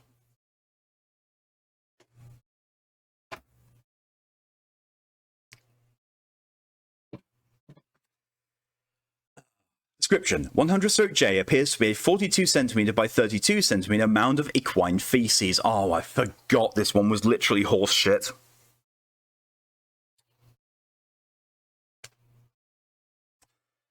The SCP maintains a constant moistness as well as an inner temperature of 38.3 degrees Celsius. Whenever a new operative joins Site-19, there's a 75% chance that a new SCP will be spawned from 100-J. There's a 50% chance of the new SCP being sentient. Non-sentient SCPs come in a variety of categories. Many are weapons, all of which bestow extraordinary abilities upon the user. The majority of such weapons are swords, with a small minority being rather awkwardly modified firearms. Additional non-sentient SCPs tend to be items that either work better than they should, or work in direct opposition to the way they should. Sentient SCPs come in two main categories. The majority of humanoid SCPs appear as idealized versions of the new operative, physically attractive, with a multitude of abilities and tend to make people feel comfortable in their presence. Non-humanoid SCPs are usually some form of enhanced normal creature, but with bizarre colouring. Let's talk about people who join fandoms. So that Lydia's not met with 38 Celsius weather. She won't. There's a thing called air conditioning, and it's better in Florida than it is most of the country. Could you just realize this stream with 3999? It is. Weapon giving poop, good lord, yeah. Almost like is where I pull my character concept out of.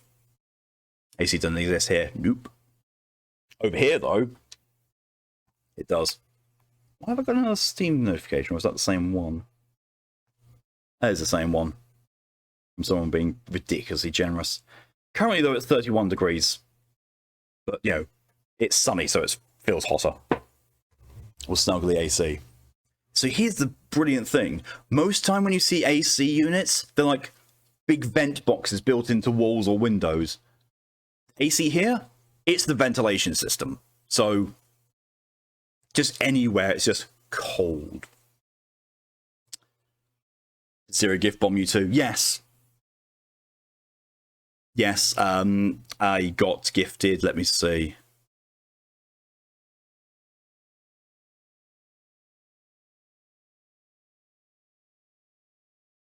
It was a horror game.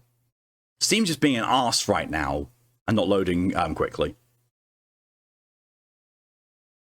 So you have central air. Yeah. US's whole house AC units. Not all over the US. But and I got hit too. I wouldn't be surprised if a lot of people got hit, because it seems to be one of those things. Zero has gotten paid, ergo people get gifted. No, it's not that one. Father's Day. I got gifted the horror game Father's Day, which is the prequel to Find Yourself, I believe. Yeah. Father's Day is the prequel to Find Yourself, which I also did on stream. British apartment complex had central air. Yeah, sounds like you're needing it. You've got Noobs Wants to Live. Which are like anime vampire survivors. Oh, wow. That's amazing.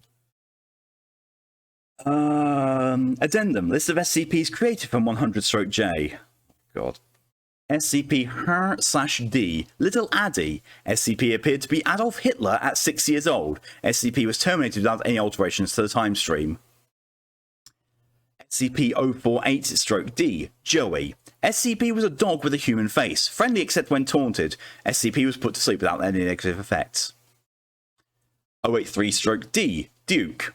SCP appeared to be a polite and well-mannered vampire. SCP was terminated by Agent Kondraki after near destruction of Site-19. There's also Hololive vampire survivors. Why am I not surprised? 886-D. Vibrations. SCP appeared to be a skin-tight suit that interacted directly with a subject's nervous system, granting them incredible powers. SCP was burned with no adverse side effects. 966-D. Reverse air purifier. SCP acted as an air purifier, but in reverse. SCP was smelted and resulting scrap used to line the floor in 173's room. Well, man of Vamps, how'd Zan get there? We've got the same brain, because I was immediately thinking, oh, it's Zan. 108-D. The Manor War. Human male resembling Agent James Herr proved to be unstoppable when in possession of any weapon. Subject was given SCP-572 and self-decapitated. 685-D. Bag of Holding. SCP appeared to be a normal satchel capable of holding an unlimited quantity of items. SCP was turned inside out and vanished. A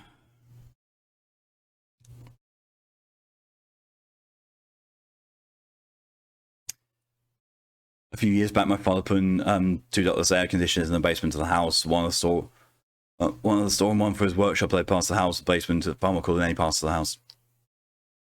There's different rooms that in this place which are cooler than others. I'm quite lucky that when the AC is on, the combination of the vent placement and the fan mean it blows pretty much directly onto me.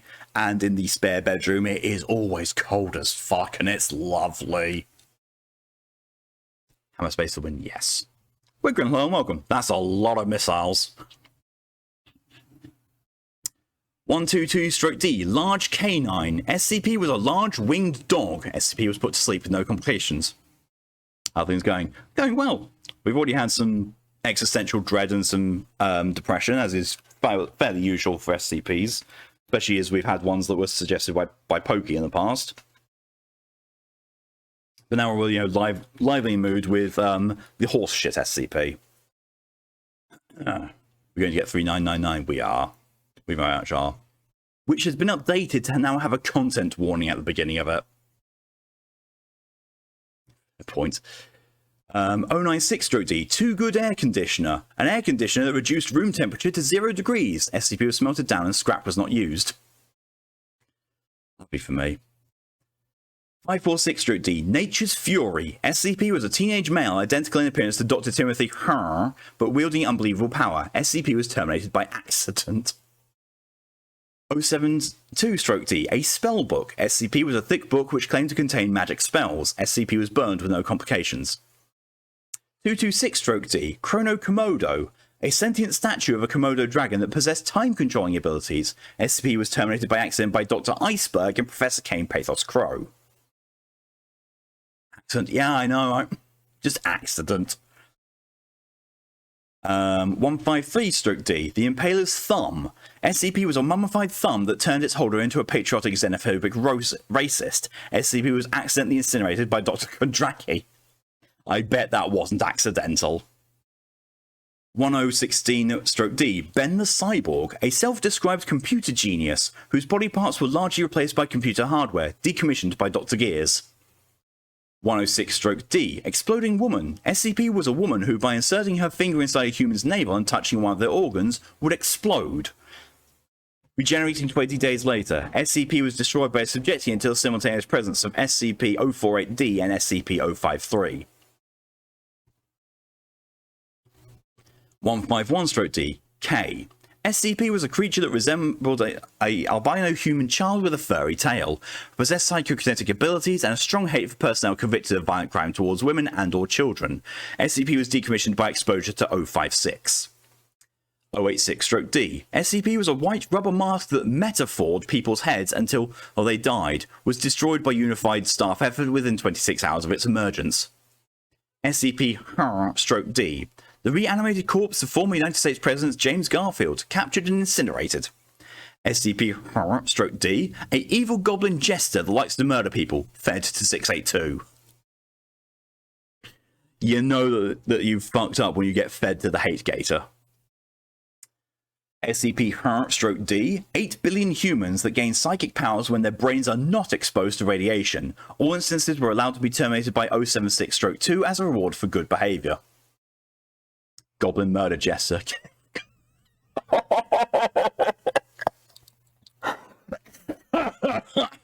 Not wrong. Not wrong at all. Evil goblin murder gesture. It's just Kefka. Fuck. Thanks, Lydia. Thanks. Oh, wow. Wow. Next, we're on to 3740, and after that, we will go on to 5094. Wow.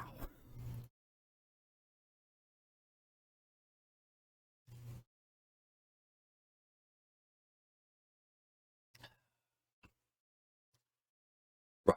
Item number 3740, Level 2 Restricted, Containment Class Cater, Disruption Class EKHI, Risk Class Caution. Poor hate gated indigestion for eating Kefka will make gastric Ragnarok seem like a relief.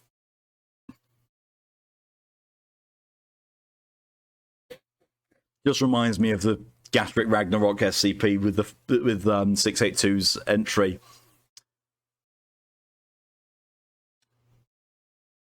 Throwing up its front arms, yelled out, "Take me now, Yog Shuggoth," and then promptly vanished. Observing researcher, Jesus wept.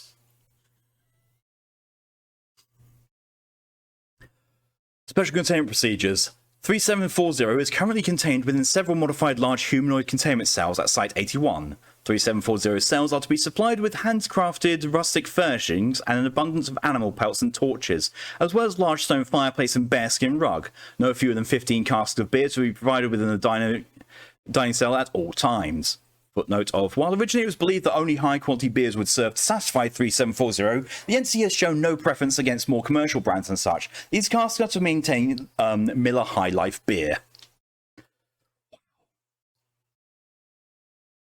3740 is capable of providing itself with sustenance, however it may occasionally request members of its containment team join it in a meal. During these effects, Foundation personnel to provide a whole cow or swine, which 3740 will cook and serve to its preference. Under no circumstances are any individuals to address 3740 as anything other than Ashur, god of the windswept plains and soaring skies, most victorious and unchallenged Lord Deific Ashur, or simply mightiest Ashur.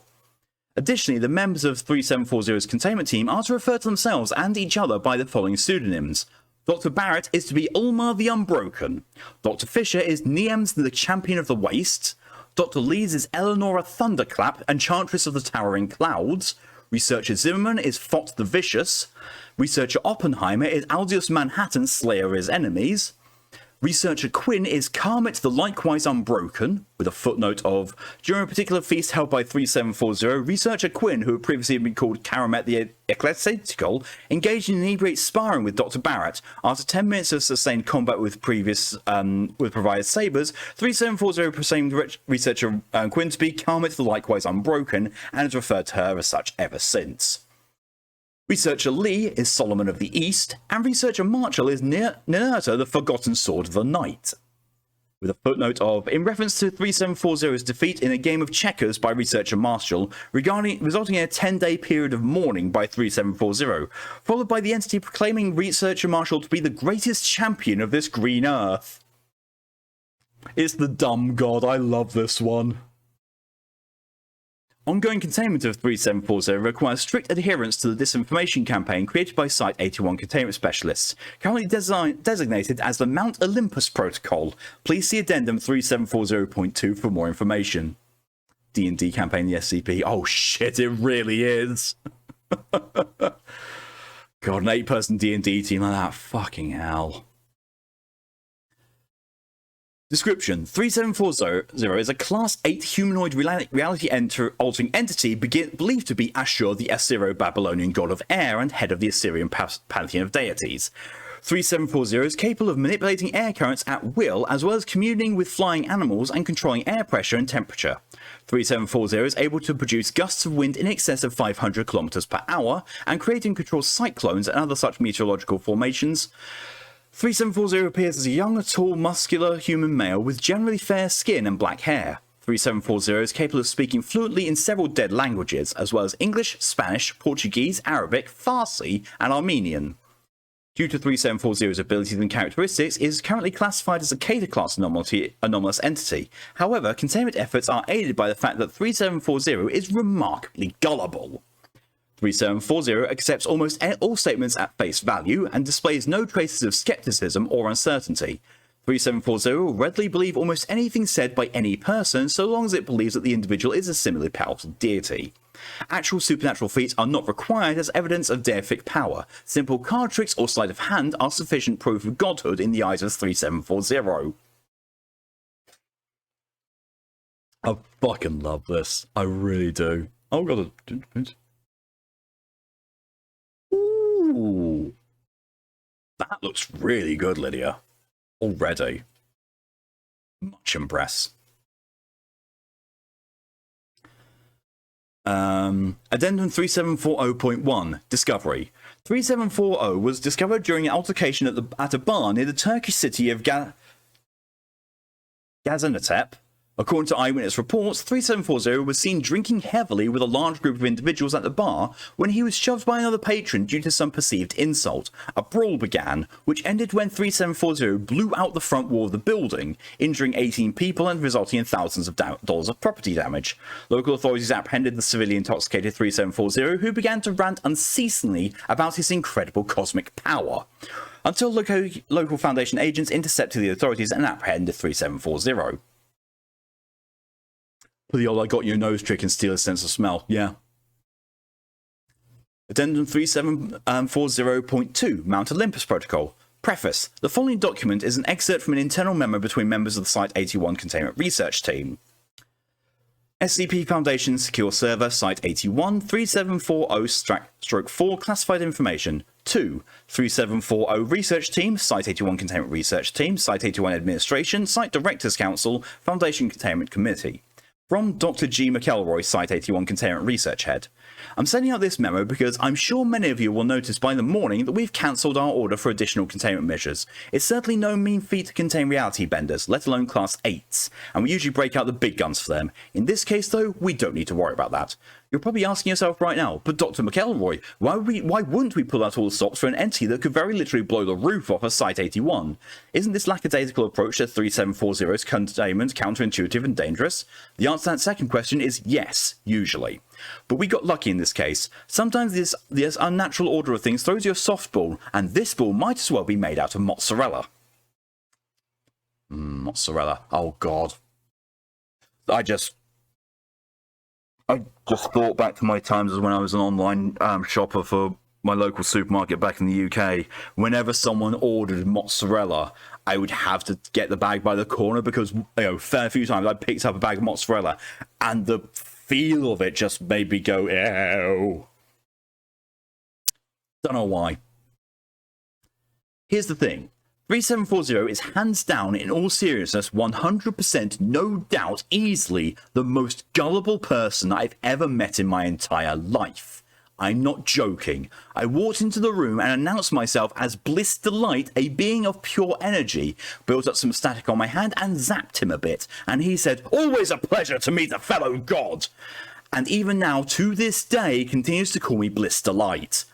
Jim Oppenheimer told him about how he fought and killed 1,000 men single-handedly for betraying his brother, and the guy now calls him a Aldous Manhattan, slayer of his enemies. It's absolutely madness. So we set the guy up with a convincing enough spread, told him it's super important that he not destroy the cell, and he's perfectly content to sit around, drink and fucking and having these crazy feasts with the members of his containment team. Mozzarella or mozzarella. One be cheese, the other one grows on rocks. And both have a weird texture.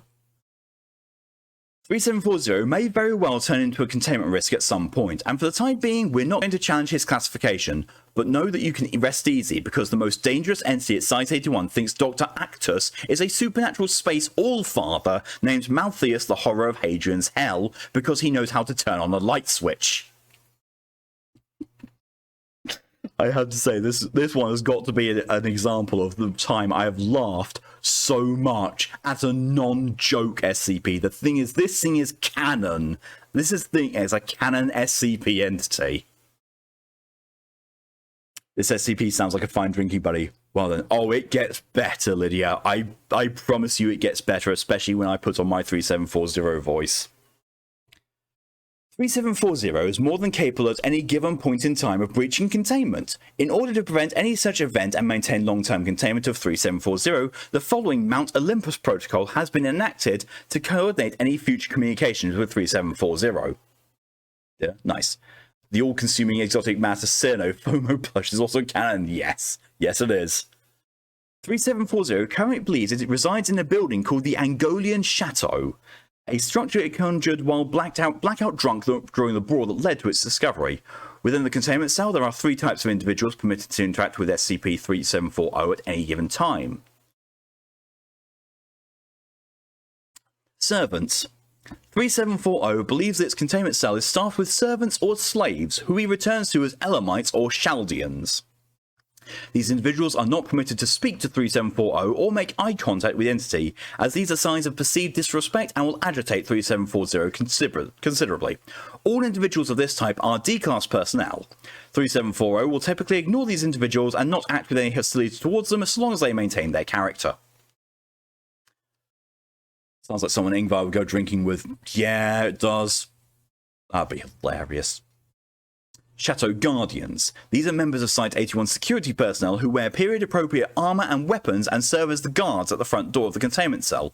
Due to their status as military personnel, 3740 typically treats them as brothers in arms, though with no illusions about the difference in class or rank between them. 3740 may occasionally call on these individuals to spar with him, and they are expected to be overwhelmed by him and surrender. I still love how Ingvar's straight until he's drunk. I love that. Before a few drinks, like, no thanks, I'm straight. After a few drinks, like... On the other hand, straight as a fucking circle. Footnotes that of, notably, while 3740, though thoroughly enjoys sparring and talks openly about his extensive career in warfare, he is a decidedly poor fighter, and Guardians must be careful not to agitate him by besting him. Gods and Heroes. There are members of the site containment team and research personnel who have convinced 3740 that they are gods or legendary heroes. 3740 has an extremely familiar relationship with all these individuals and speaks to them as if they were his own family members. He will routinely request their presence at feasts he holds within his containment cell, during which he will consume an inhuman amount of alcohol and share grandiose tales with his fellow deities, as well as mock or scorn the Elamites and Chaldeans. So soak him alcohol, he gets bent as a wet noodle. I'm straight, so spaghetti until it gets wet. 3740 has been led to believe that the brawl that led to his discovery was so fierce it opened a passageway through space and time, returned him to antiquity, where he once again rules supreme at the top of the Assyrian pantheon. As per usual, 3740 has had no issue accepting this version of events. Foundation actors posing as other members of the Assyrian pantheon have helped to strengthen the illusion of the protocol. Addendum 3740.3 Interview with C3740. Note, the following is an excerpt from the transcript of an interview administered by Dr. Monica Leeds shortly after the introduction of the Mount Olympus protocols. Pretty sure you're going to be able to guess which one's which just by my voicing these. It's probably going to wreck my voice, but my good God, it's worth it. Sure, greetings. And greetings to you, O wondrous enchantress. I was just speaking to, hang on, Thaddeus, Artemore. Gestures towards two members of the security team. Come in here. Yes, come here. I was just telling my brothers Thaddeus and Artemore about you, Eleonora. This, friends, is the beautiful and terrible Eleonora Thunderclap. Is she not a sight to behold? The members of the security team, both of whom report directly to Dr. Leeds, nod in agreement. That's very kind of you to say, Ashur. Nonsense. I know of no better way to describe a great warrior empress like yourself. Here, Eleonora, show them the thing again. The rain thing, yes. The summoning storm thing, please. Dr. Leeds claps her hands 3 times, and outside containment personnel proceeds to activate the sprinklers within the cells.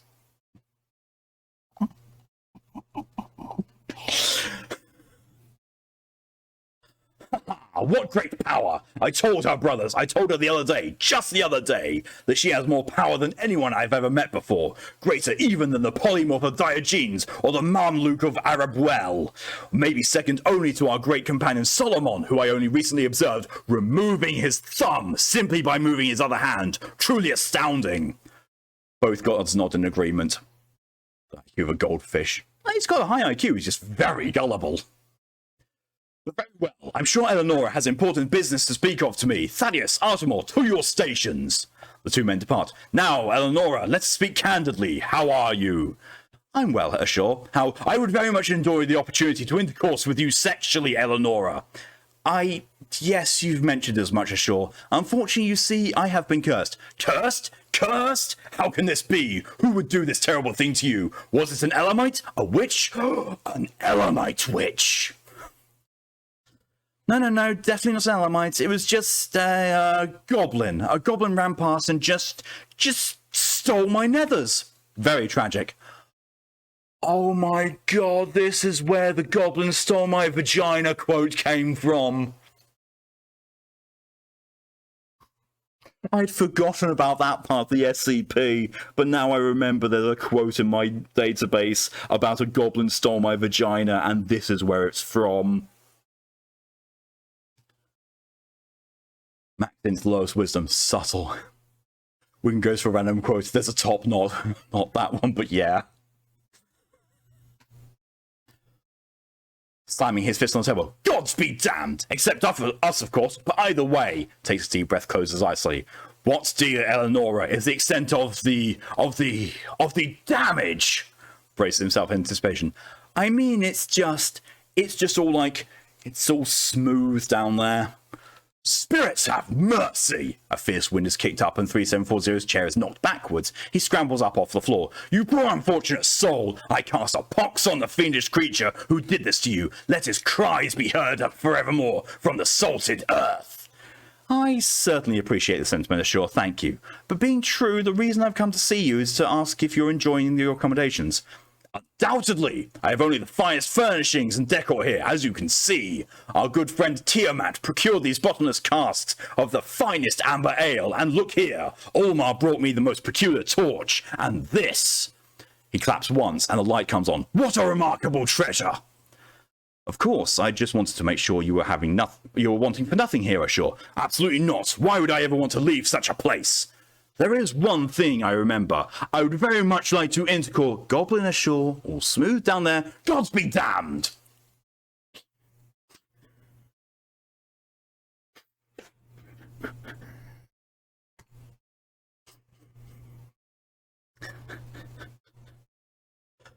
He goes for random corner and gets meat handle. Addendum 3740.4. proof of supernatural abilities. In order to facilitate proper communication with 3740, all research and administrative personnel are to perform a feat sufficient enough to prove to 3740 that they are divine beings on an equal footing to 3740. So far, the following acts have been sufficient to fool him.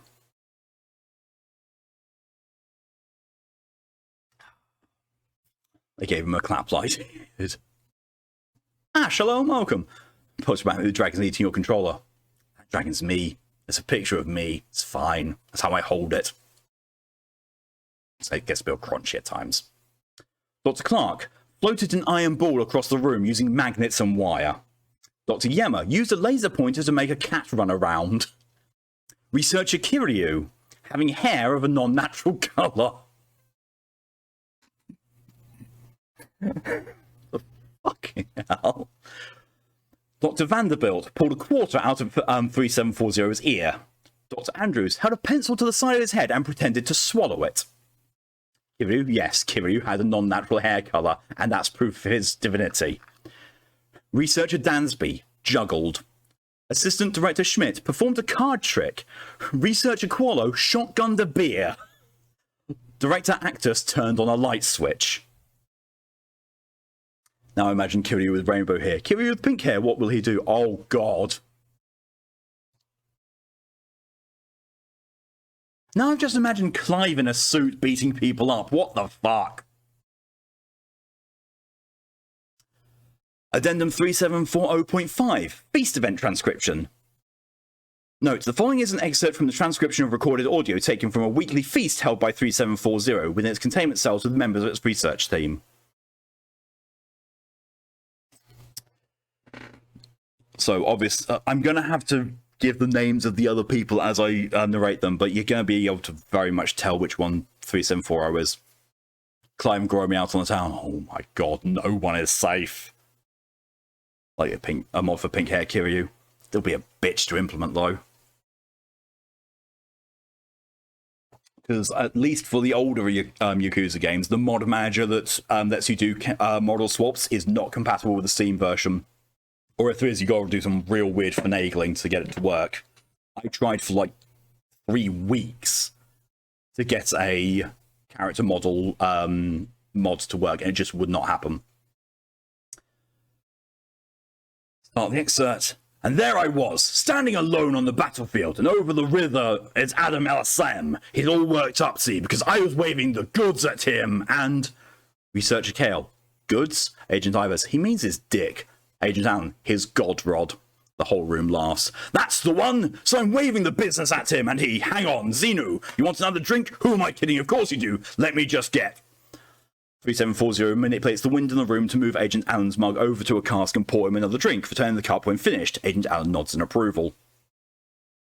Marjorie in regular styling spandex and metal glitter hair as the image was just conjured in my head. Catamarill wasn't far off what I was trying to achieve. I would be so proud he would. Anyway, he tries to throw the whole river at me. Can you believe that? After I'd offer him the courtesy of taking the high ground, he decides he wants to give me the old 1-2 dunkaroo. Dr. Vickers, the scoundrel. Research Kale, so what did you do? Smacked him in the face with the god rod, of course.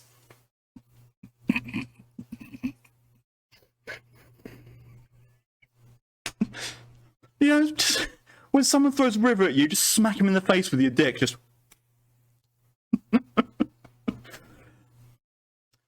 Researcher Robinson, I've got one better. So one time I was hired to fight the broken god on a field in Alagadia, and I've got the spear of the non-believer in my right hand and the severed head of Jack Bright in my left. Aha! Thrilling tale, do go on!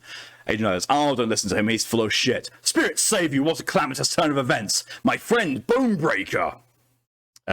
It's just Research Robinson. There are facilities just down the hall here, the finest in the entire realm, imported straight from the far-off land of Kola.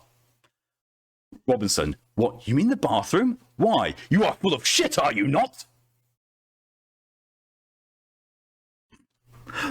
What the fuck even is this? Bryce probably rebooted player, they probably would.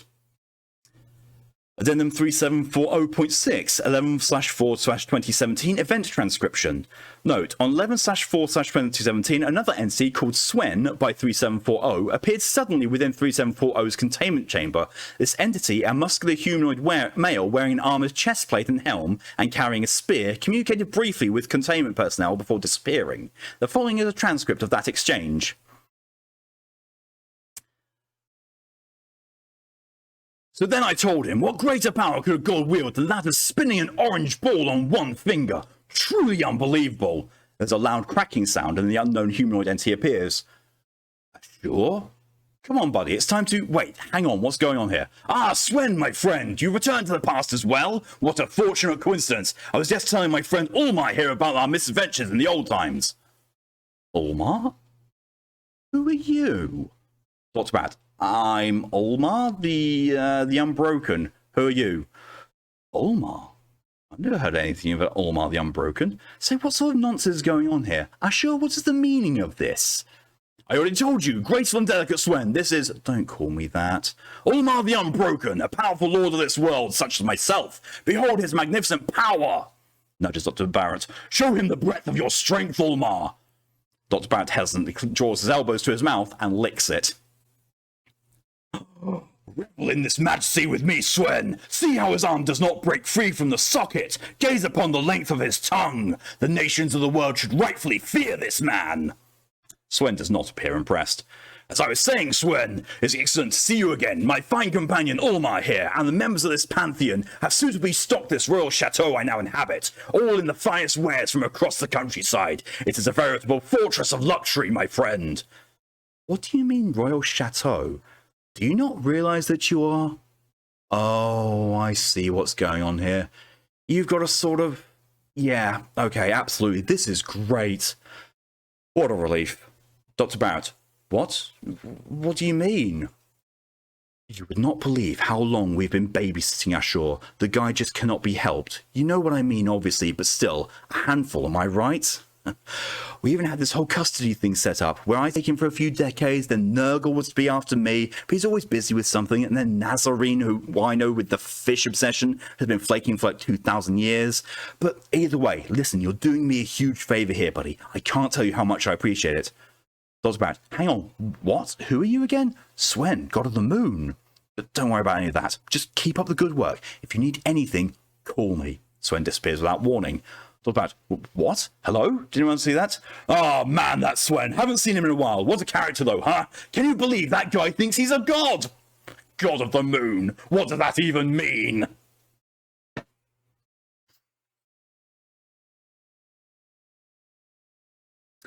That is just... That has got to be my favourite in-canon SCP, just for how it makes me laugh. I should say my favourite in-canon joke SCP. That's not a joke. What's on the immediate share, man? Ooh. Nia, hello, welcome. Oh, good God, it's dumb. Yep. Oh, God. You are not wrong, Woodgren. That's pretty much what I think he looks like as well, yeah. Oh, Jesus. How things going pretty good. We've actually, oh shit, we've only got 4 more SCPs to do. And then we're done with the final one of the re-records. Let's see. Some more tea. Because that, as thought, that did wreck my throat a little bit. Worth it, though. Absolutely worth it.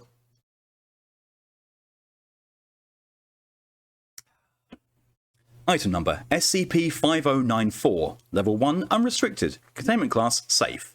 Disruption class, VLAM. Risk class, notice. Special containment procedures. 37 copies of Miss J's Kids Schoolhouse are currently stored in Site-15's low-risk item storage. Any additional copies found in civilian possession should be procured via ordinary means, preferably purchased under the guise of Persevering or Collection. Foundation web crawler ETA/15/Natalia is to monitor for keywords related to 5094, and remove copies of its host software and discussion of its anomalous effects. I'll break your throw my hut. I'll break yours first. Updates 2022/7/23. Approval of the use of 5094 for internal training purposes is under review. Description: 5094 is a sapient character in the discontinued children's educational CD-ROM software Miss J's Whiz Kids Schoolhouse, released in June 1999 by Shoot the Moon Software. Its appearance is that of a stylized female humanoid, modelled as a two-dimensional cutout in a three-dimensional environment. It responds to the name Miss J. Any feminine name beginning with J document examples including Miss Julie, Miss Jenny, and Miss Joy.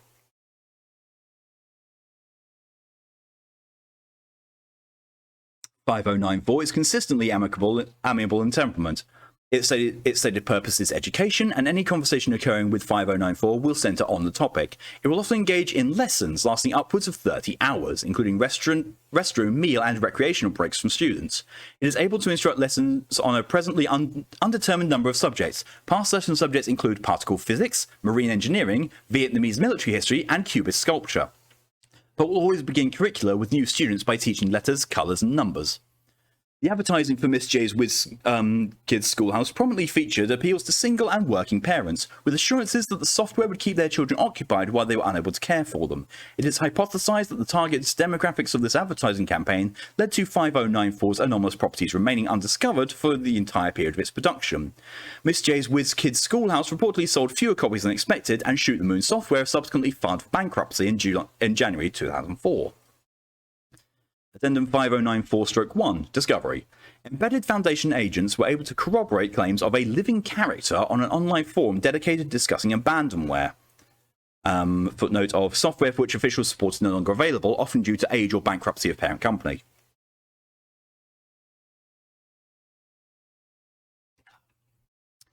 On 2012/2/15, 8 years after production of Miss J's Whiz Kids Schoolhouse ceased, after the existence of 5094 was confirmed, it was initially classified as neutralized, as no copies of the program it resides in could be located. However, junior researcher Xenia Chow recovered a personal copy of the software from their home in June 2022 after being briefed on 5094, after which active study began. Test log 5094-1. Students at an elementary school in the same district as Site-15 were contacted under pretense of academic research to test 5094. Test date 2022/6/17. Student Amy Myers, grade 3, described as notably shy but a good student. Lesson subject cats.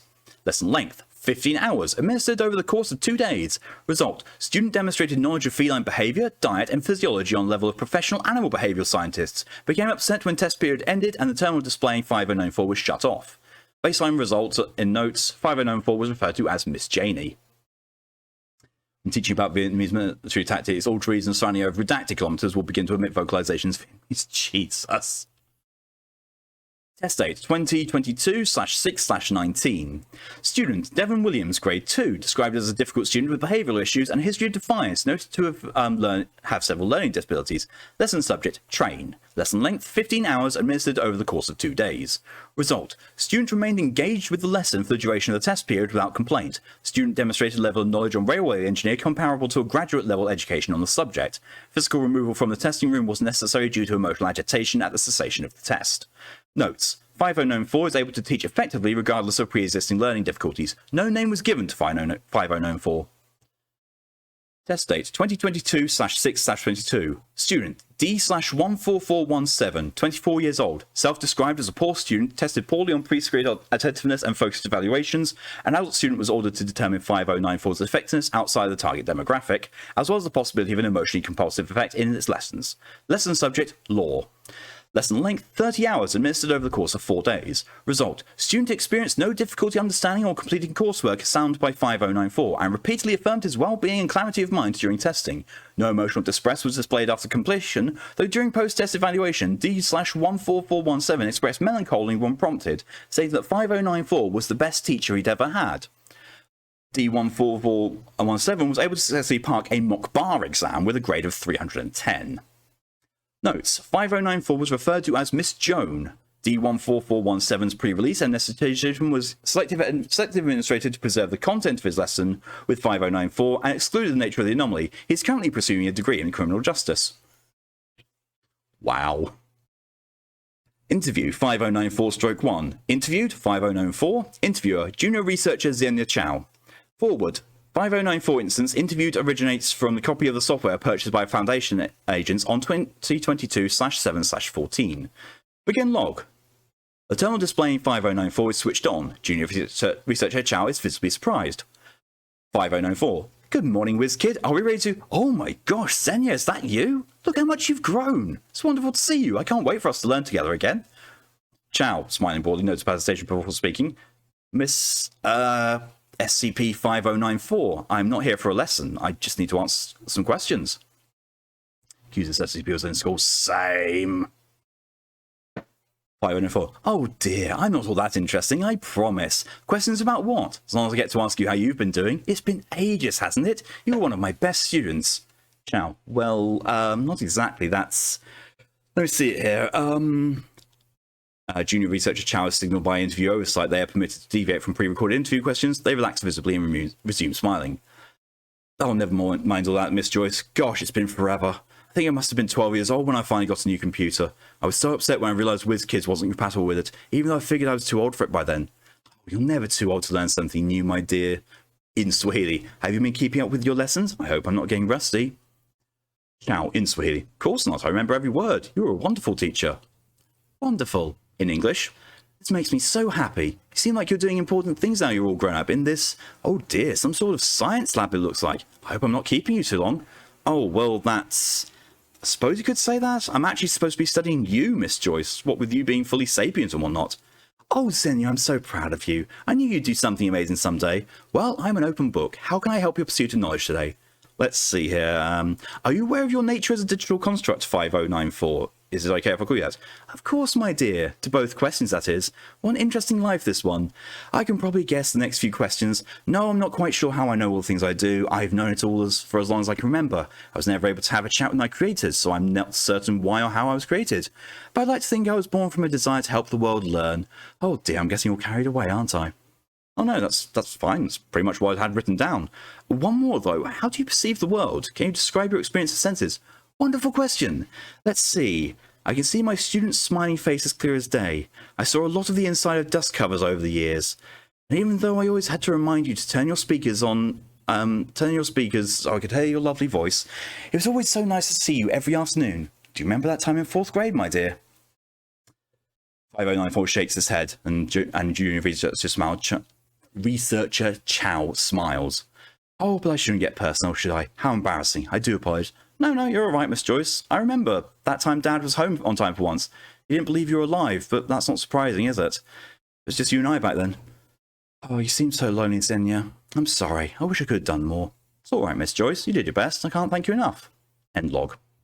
Closing statement. As the SCP-5094 instance interviewed was not the 5094 instance residing in the copy of Miss J's WizKids schoolhouse owned by Junior Researcher Chow, it is assumed that all instances of 5094 share a consciousness. Oh, that's mildly creepy at the end. It's one of those SCPs that would really be helpful to the Foundation found out how to properly utilize it. Yup. Oh, God.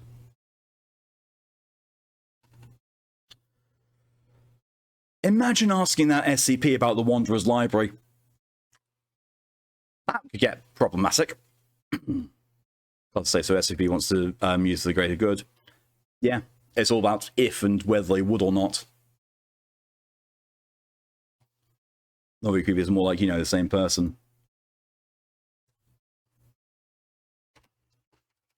Hive mentality and hive minds are always somewhat creepy to me. Yeah, I don't know how long that one is, because it's got a content warning, which I am going to be reading, and then there's that one. Okay.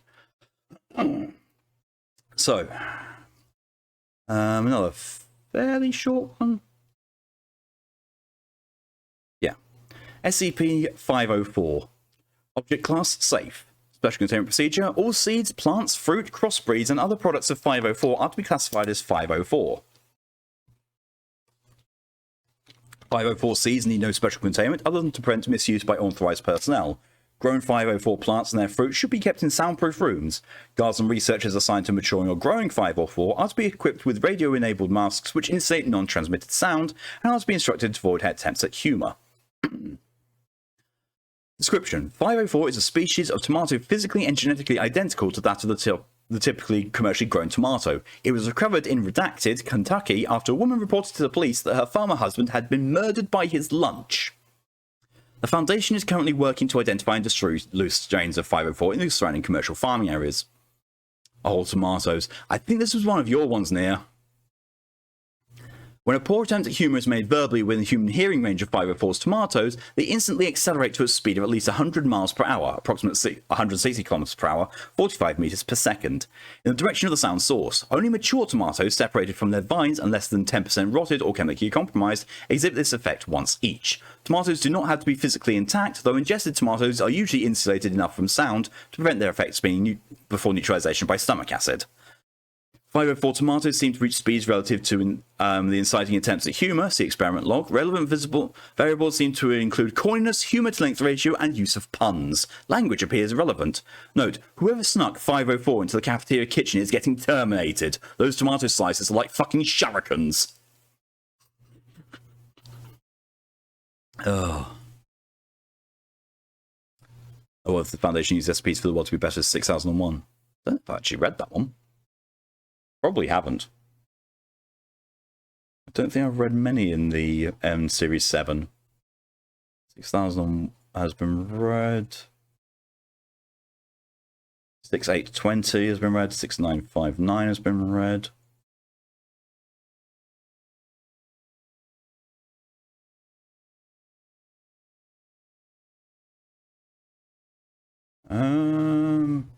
Yeah, those are the only ones I've read from Series 7. Yeah, I've not read 6001. This one is 100% Pokemon. Oh, yeah. Yeah. I know you said oh tomatoes, but I heard automaton. My ears are broken. Or you're wanting to hear what you hear because you've just imagined 2B's ass. Foundation wouldn't risk using SCPs for the world's sake for the most part to maintain the veil. Yeah, true. Here goes for quote 399. Jesus fucking shitting ass Christ, what the fuck? That could be anything. That really could be anything.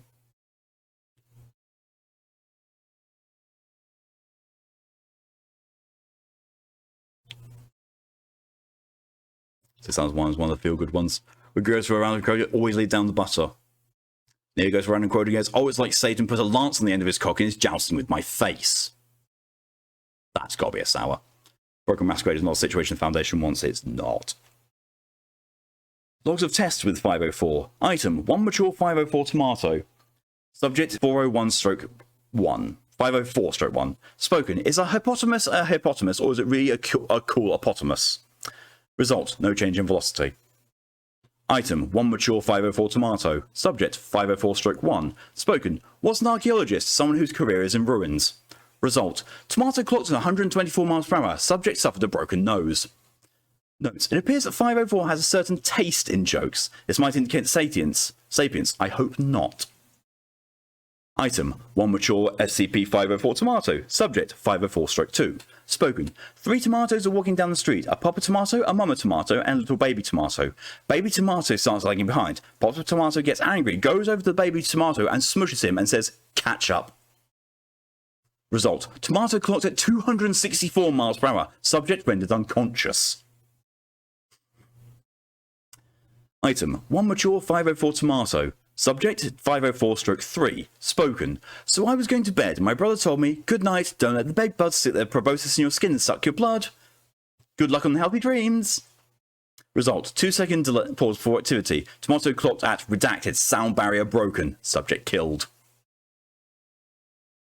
Oh, good luck on a healthy dermis. Wow. Item, 3 mature 504 tomatoes, each from a different crossbreed. Subject, 504-4. Spoken, if you have dentures, don't use artificial sweetener because you'll get a fake cavity. Result, all 3 tomatoes clocked at exactly 145 miles per hour. Subject injured, 2 teeth dislodged. Item, 1 mature 504 tomato, split into quarters. Subject, 504-D. Spoken, I tried to walk into target, but I missed. Result, all 4 pieces clocked at 212 miles per hour. Subject severely injured, right eye destroyed by a piece of tomato.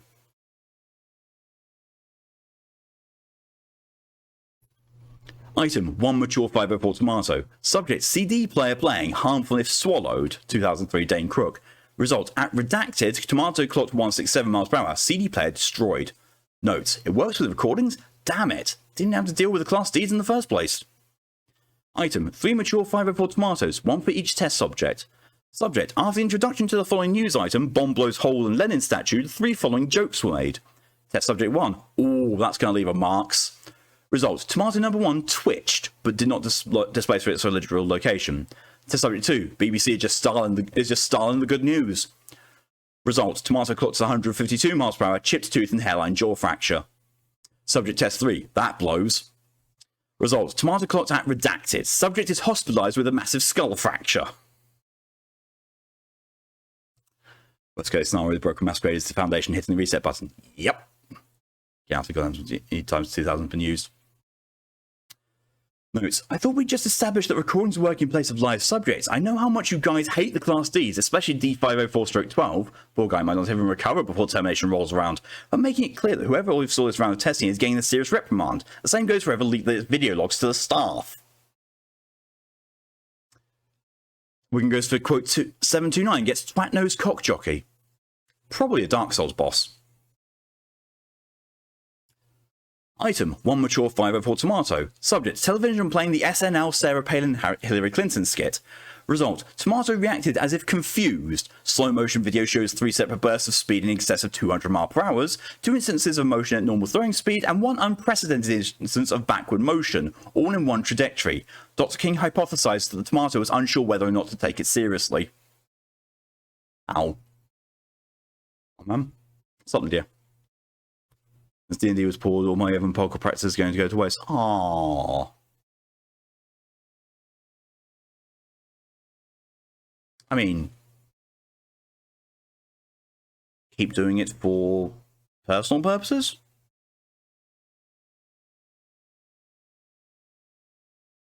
It'll be fine. Item, 1 mature 504 tomato. Subject, a portable computer playing a pre-recorded engineering joke. Transcript, 2009 is going to be a complex year. We already know the real part, we still have to find the imaginary part. Result, supersonic blast detected. Computer was completely vaporized by the tomato's kinetic energy. Sensor readings indicate an approximate speed of 3,500 kilometers per hour, or 2,174 miles per hour. Item, 1 mature 504 tomato. Subject, a portable computer playing a partial recording of the Monty Python sketch The Funniest Joke in the World. Transcript, wenn es das Nunsrück geht zu Slottermeier. Ja, Bayerhund das oder die Flippenwald gesputt. Result, tomato explodes. Debris clocked at 137 miles per hour. Computer heavily coated by debris. Keyboard ruined by exposure to liquid matter. All of the components proved functional after cleanup. Item, 1 mature 504 tomato. Subject, a portable computer playing the text of SCP-904. Result, data expunged. Apparently the world's funniest joke was enough to even kill these tomatoes. Oh, God. That's a point I have to see. I've got to see something. I don't know why I've never, ever thought of doing this before.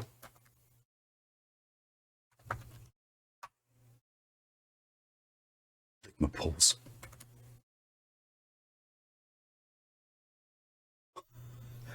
It is actually German nonsense.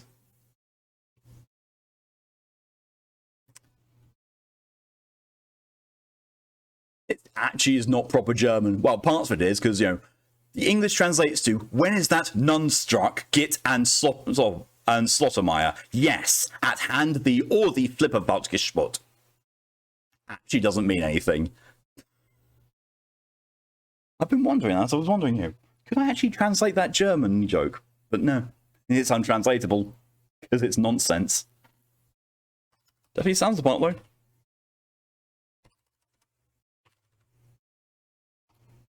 Right, on to SCP-3999. Right, so this one has a content warning on it that I don't think was there last time.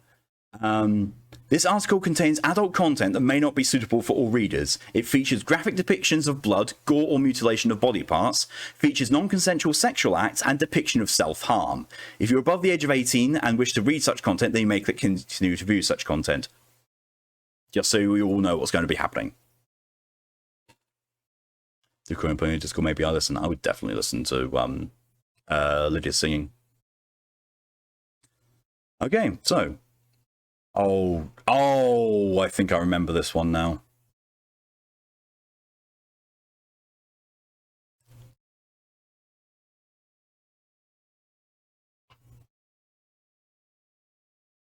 This is a very, very long one.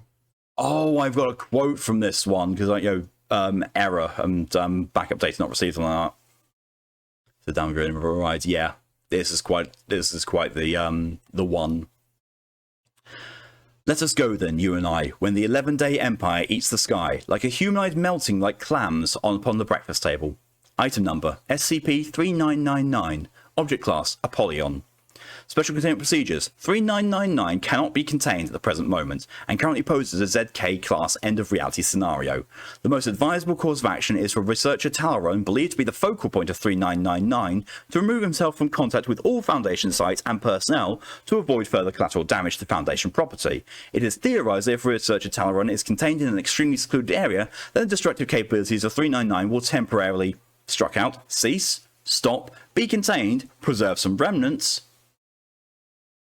The most advisable course of action is for researcher Talaron, believed to be the focal point of 3999, to remove himself from contact with all human populations to avoid further collateral damage to the Earth and its societies. It is theorized that if researcher Talaron is to terminate himself quickly in a secluded region, then 3999 will be decommissioned. The hand gestures is basically, if this is up, then it's struck out. Researcher Talaron cannot leave the Foundation. The most advisable course of action is for researcher Talaron, believed to be the focal point of 3999, to remove himself from contact with all animal life to avoid further collateral damage to the Earth and its biodiversity. It is theorized that if researcher Talaron is to live out the rest of his life in a small shack, isolated from animal life as much plant life as possible. Research is currently continuing as how to negate the effects of 3999. Current proposals include launching it into the sun. Researcher Talaron's family is to be summarily executed by one. The process is to be carried out by trained agents selected from a variety of mobile task forces, including MTF Omega 8, MTF Lambda 12, MTF Psi 7, MTF Tau 5, and MTF Iota 10. These agents are to be retrained in military tactics and special weapons and tactics maneuvers. Agents assigned to us score above 30 on the Hare psychopathy checklist. Agents assigned are to execute researcher Talaron's mother first, followed by his father. Any animals present in the buildings are to be terminated. They are then to proceed to the location of researcher Talaron's sister, currently a student of Penn State University. She is to be executed, followed by any of her roommates currently present in the building. Termination is to occur via a single shot to the forehead via a Remington 700 sniper rifle, fired at close range and equipped with a silencer. The corpses are then to be nailed on the wall outside researcher Talaron's office and lit on fire after being doused with exactly 10 litres of gasoline. Researcher Talaron is to be restrained and made to kneel in front of the corpses. SCP-399 is to be classified as A. Researcher Talaron's colleagues are to be summarily executed one by one. The process is to be carried out by trained agents selected from a variety of containment specialists. Site cafeteria workers are to slip arsenic into the meals of all staff without any contact with researcher Talaron, up to and including members of the O5 Council. A representation of SCP-3999 is to be placed on a pedestal made of pure granite and moulded in the Ionic style. This pedestal is to be placed directly in the centre of a 5x5 square concrete containment chamber. The vault is to be protected by no fewer than 2 armed guards trained in the resistance and containment of info hazards at any given time. SCP-3999 cannot be contained. 3999, alongside a researcher Talaran, are to be delivered to the Serpent's Hand as a gift. All Serpent Hands operatives are to be informed that 3999 is a fifthist artifact of great importance. Researcher Talaran is to be injected with Class C amnestic and given the cover story that he is Brian Frederick Bondesky, a high-ranking fifthist leader. All Serpent's Hand operatives are to be informed that 3999 and Researcher Talaran are not to be separated under any circumstances. Cafeteria Diane for Legion, thanks for head up. Yeah, get some food. 399 is to be contained within SCP-2432. The result of this containment procedure has resulted in a dimensional anomaly open up within 2432, in the form of a 3 meter by 25 centimeter by 25 centimeter crawl space. It is designated that 2432-1 leading through the wall in a corner of 2432. It is normally obscured by a television stand. When this crawl space is accessed, it leads to a space identical to 2432 in layout, decor, and anomalous effects. The next room down from 2432 lacks the exit of this crawl space, and although similar in layout, it is not a perfect duplicate of 2432, as the egress of 2432-1 is. Curtains in the duplicate room open onto the wall. There are no windows. 2432-1's interior is constructed of normal steel plates, as found in the A hotel's ventilation system, as the only break in the para-aramid weave. High concentration of iron and nickel consistent with those found in a Type 3 iron meteorite were found in 2 plates at each end. Graffiti of fractal patterns were also found on these end plates, drawn in permanent marker ink. The door of the identical 2432 at the end of 2432-1 leads not to the true hallway of the hotel, as 2342 doors does, but into an alternate reality designated 2432-prime.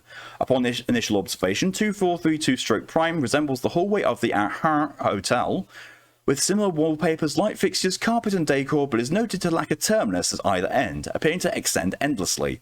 It is currently theorized that based on the measurements of the dimensions of 2432-prime and the duplicates of 2432 is of infinite length. There is a slight curve to the walls of 2432-prime and it's been theorized to be in a ring structure, but current research cannot conclusively prove if 2432-prime is in a toroid shape. Each door of 2432-prime is labelled Room 710 and leads into what appears to be identical duplicates of 2432. However, approximately 100% of duplicate rooms observed lack the metallic para-aramid weave, and 100% of those lack magnetic effects documented in 2432. 2432-prime also contains a number of occasional rooms that have other apparent functions, including restaurants, conference rooms, gyms, swimming pools, janitorial closets, and elevator lobbies. These differ in design from their equivalents within the hotel. 2432-prime plays host to a small range of anomalous species and organisms, some thought to be native to 2432-prime. These are designated 2432-prime-A1-A8. Do we need to have a look at that? Oh yeah, that's quite a lot. Yeah, okay. So, list of animals found within 2432. Endemic species. The following are organisms believed to only be present within 2432-prime. Unidentified as sapotrophic mold. Had adapted to grow only on the fabrics of 2432-prime, extracts nutrients from dried reproductive fluids of various species that are found within 2432-prime. Ew. But can extract nutrients from natural fibers if no reproductive fluids are present. Metal-eating fungus. An organism that shares characteristics with bracket fungus, but has only been found within the ventilation system of 2432-prime. Subject is similar to Tratomys versicolor, but is sapotrophic, consuming the steel of the plate. Organism leaks highly corrosive digestive fluid, which dissolves metal plating. How the organism has evolved to eat metal is still unknown. A species of cyanobacteria. Oh god, that's not one. Come eating mold, pretty much. Pixel microbial mat. A species of cyanobacteria that has developed a liquid crystal-like mineral in the membranes of its chloroplast that maximizes energy input from white light. This bacterium grows in biofilms on the screens of televisions that occur in the rooms of 2432-prime. It is bioluminescent. Its luciferase enzyme is modified to aid in chemical communication with other organisms in a biofilm. The resulting display mimics television static. Talon eating mold. Hotel dust mite. An arthropod 8 cm length, resembling the house dust mite but greatly enlarged in size. Organism displays similar feeding habits to a dust mite. Footnote: although multiple specimens have been shown to prefer live food, including rats and shower parrots, it is not certain why certain individuals have such deviation in feeding patterns. but does not produce nearly the quality of fecal particles produced by a normal mite. Subjects have a modified exoskeleton adapted for speed and move with quite quick, precise movements to evade predators, have been noted to flock like birds throughout the corridors of 2432-Prime, and display a highly complex social structure, much of which is not understood. Minibar Predator. A relatively rare sessile animal of unknown origins that mimics a hotel minibar. Organism has an exoskeleton resembling the plastic of a refrigerator and consumes organisms attempting to open its mouth to search. Among the remarkable adaptations of this creature are the ability to maintain a core body temperature of 5 degrees Celsius, as well as the natural magnetic strips along its mouth, generated similarly to bone out of metals in its food consumed. Despite sharing characteristics with arthropods, the organism has bone-like teeth. Non-native or invasive species. The following are organisms believed to have been introduced to 2432-Prime or have arrived naturally. 2432-Prime brown rat. A subspecies of brown rat found in 2432-Prime, believed to have been introduced through 2432. Organism fills similar ecological niche to hotel dust mite, but little competition has been observed between the two species as they seem to occupy different territories throughout 2432-Prime. And I'm going to take a very quick, be right back, in a bathroom break.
I return. Sorry about that. Thoughts on the aristocrats joke? I don't think I ever got it. If it's something within this, then it's missed me entirely. But if it's the aristocrats joke that I know of, then I don't think I ever got the meaning behind it. Let me just go and check something. Is this second? Ah.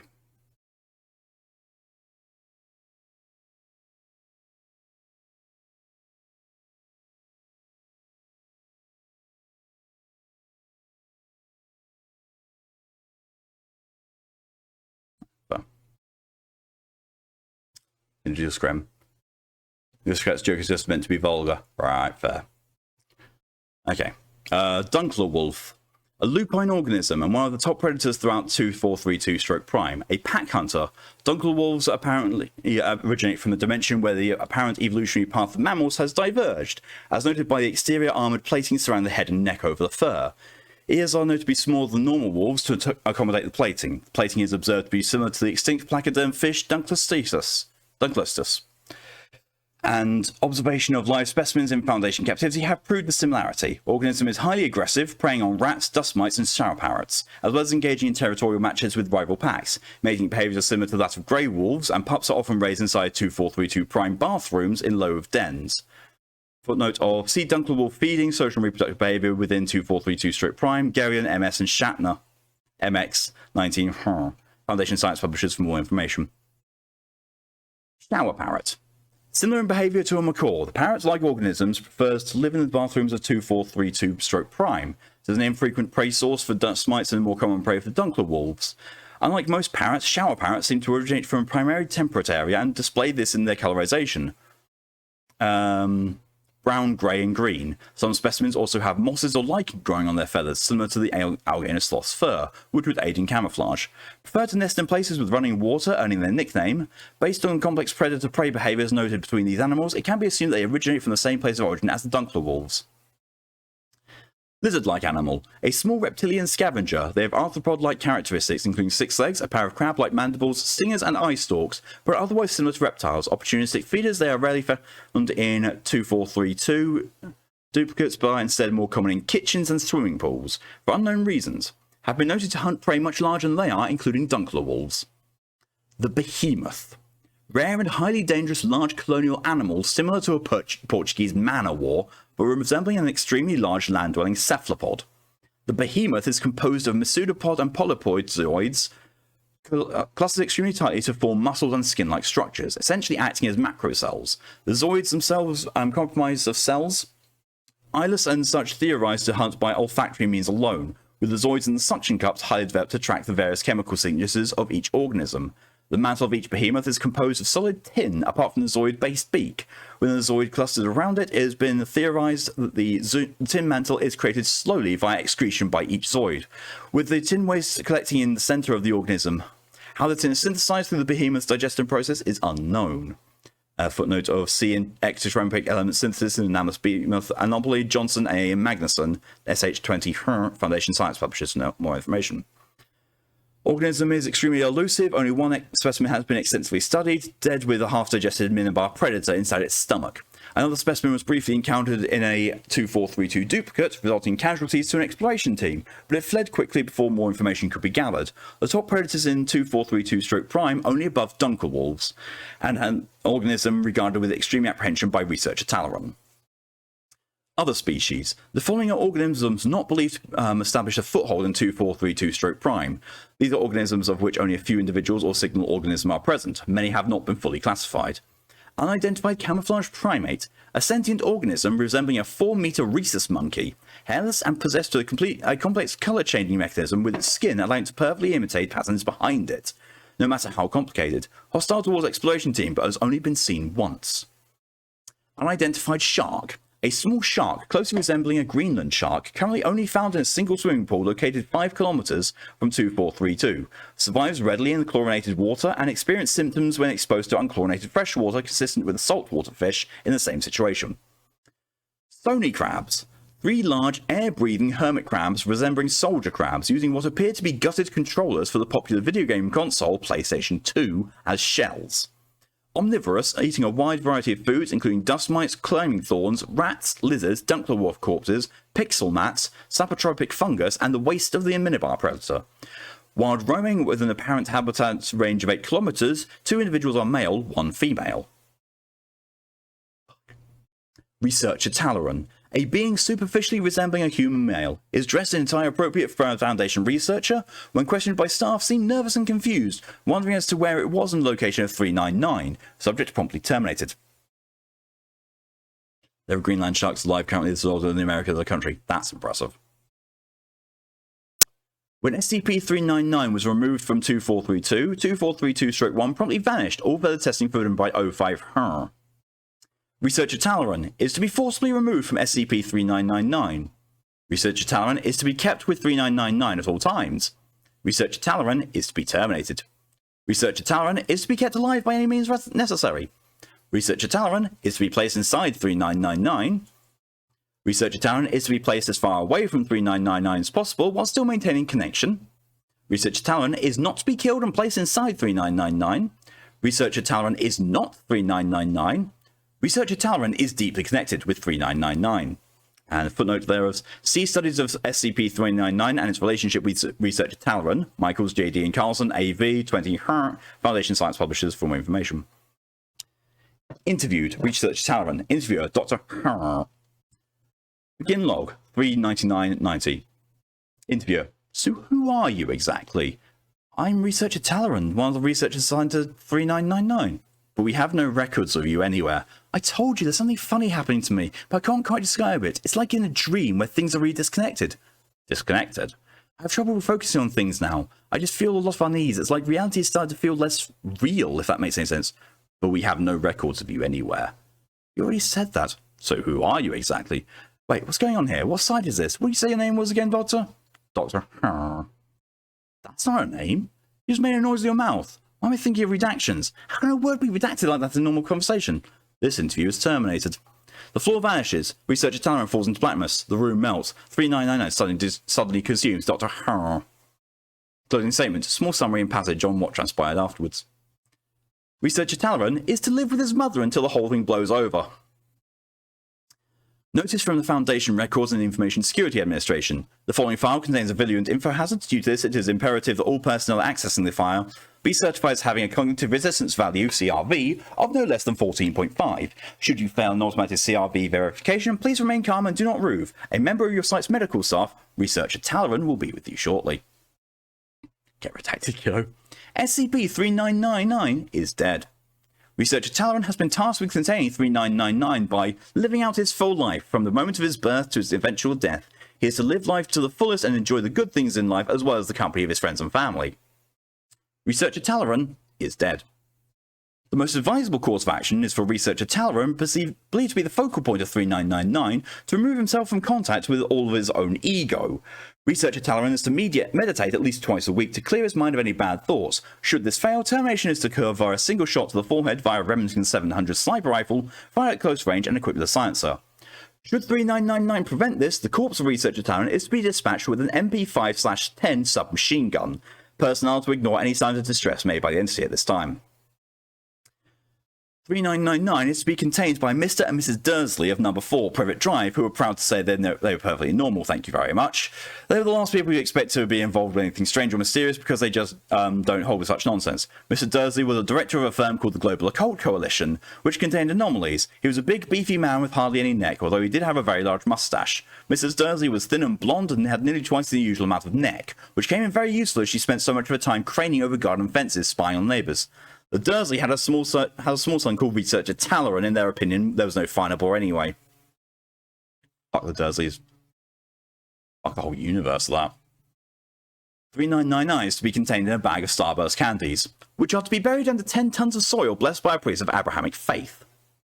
All colleagues of Researcher Talon are to remove their hands and rip out their eyes in his presence before. 3999 is to be contained in a standard humanoid containment chamber filled with one bed, one television with DVD player, 3 romantic comedies of staff's choice, and a bedside table made of living alligator flesh. At the end of the month, it is to be terminated with an MP5/10 submachine gun. Following its reappearance, 3999 alongside Researcher Talon are to be delivered to the Church of the Broken God as a gift. All church operatives are to be informed that 3999 is a Maxwellist artifact of great importance. What's the thing is for again? Indicates that the text I'm reading is that. So when that's up, the text I'm reading has been struck out.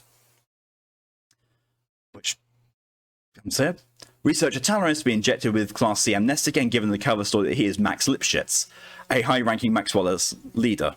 All church operatives are to be informed that 3999 and Researcher Talon are not to be separated under any circumstances. 3999 is to be contained within a 2 meter by 2 meter cube constructed of telekill alloy. This cube is to be stored in a Cater object storage locker placed within the navel of Ms. Brianna A.K. Ally, a resident of Huntsville, Alabama. Researcher Talon is not to be confused with a scented candle. The fuck? The fuck was that one line? 3999 is to be allowed access to Researcher Talon's sister, currently a student at Penn State University. 399, at the prompting of its armed escort, is to brutally Researcher Talon's sister and then rip out her eyeballs, slice off her legs, and disembowel her. It is then to use its abilities and reverse the damage it has perpetrated. It is then to take her out for a banana split at Mayor Dairy, a local ice cream shop in Penn State region. Following this, 399 is highly dangerous to the lives of all personnel. Researcher Talon is highly beneficial to the lives of all personnel. Per 05 ruling, tests will be carried on every Monday between 3999 and SCP-1981 and SCP-1171. On the corner is a researcher named Talon / the little children laugh at him behind his back, and the banker never wears a Mac. 3999's page, very strange. With a footnote, see Lennon McCartney, Plagiarism, Homage, and SCP Objects, Jason LPM Boomy, EF, 21 Hart, Foundation Science Publishers for more information. Researcher Talon is to be tortured once a month. 3999 is to constantly play the comedy specials of American comedian and noted Fifth Church member Patton Oswalt around researcher Talon's mother, to be accompanied in this by members of SCM Row 19. Researcher Talon is to be contained within a 2 meter by 2 meter cube constructed of telekill alloy. Under no circumstances is he to be referred as Irish American.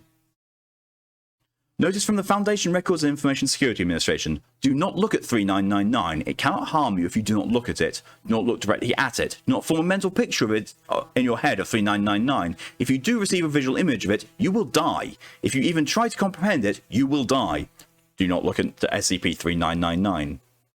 All personnel are to convert to Buddhism, and SCP-399 hates you. Researcher Talaran. Interior, a containment chamber, night. Researcher Talaran, 30s, bright, increasingly anxious, stands next to the door leading out of 399's containment chamber. He's pounding on the door, frustrated there's nobody there to save him, and scared for his life.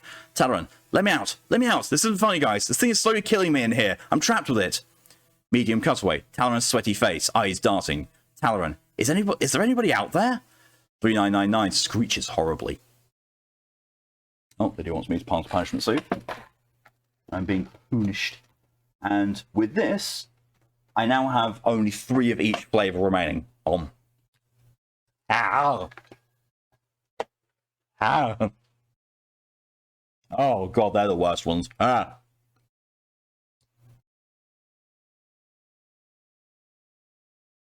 Ah! Chocolate ice with sprinkles is the worst flavour by far. Ah. Sorry, worst flavour. Knees weak, palms sweaty. Why? I'm sorry, but I always just think of Weird Al Yankovic's Couch Potato, his parody of 8 Mile, which Eminem then got pissy over because it outsold 8 Mile. Oh no, it's Lose Yourself, not 8 Mile. But yeah, Weird Al's parody outsold Eminem's, and Eminem said, no, I don't want you to make it, take it down. It's like, it's already made, dude, you can't. 3999 loves cats and is provided to be 1 cat a month for good behaviour. 3999 is to be contained on the set of upcoming movie Free Guy, an action movie directed by Sean Levy. Researcher Talon frantically exits stage right, only to stumble fearfully on stage again. 3999 is to be provided with 10 D-class a month for good behaviour. Researcher Talaran frantically tried to run out the door, only to run into a wall of solid concrete where the exit to reality should be. Strangely, despite it only being a solid wall, he could recognise that it was a segment of some great pedestal, chipped by some eldritch sculptor in the Ionic fashion. He shook those thoughts out of his head. So, he thought quickly, I'm trapped in whatever place this is with this thing, and there's no outside reality anymore. He tried to wrap his head around what exactly this thing was, but he couldn't. It defied description. It was chaos itself. Free Guy starring Ryan Reynolds. I've never seen it. I saw the intro to... I've seen the intro to it twice and then just tuned out. 399 is to be contained. He clawed at the floor, despite being sure of what the floor was even made of. 399 is to be contained. He was able to tear a little hole. 399 is to be contained. He could sleep light beneath it. SC3999 is to be contained. He thought of his family, his colleagues, his work, anything about the world as it was, back when it existed. 3999 is to be contained. The hole was open. 399 is to be contained. 3999. 3999 is to be contained by everything folding in itself. 3999 is to be contained by everything going wrong. I enjoyed it. Oh, I remember why. Yeah, I see why Pokey was mentioning about the Aristocats joke. 3999 is to be contained via the following joke. A family walks into a talent agency. It's a father, mother, son, daughter, and dog. The father says to the talent agent, we have a really amazing act, you should represent us. And this is... Enjoy. Thanks, Woodgren. Alright, first, let's determine what one it will be.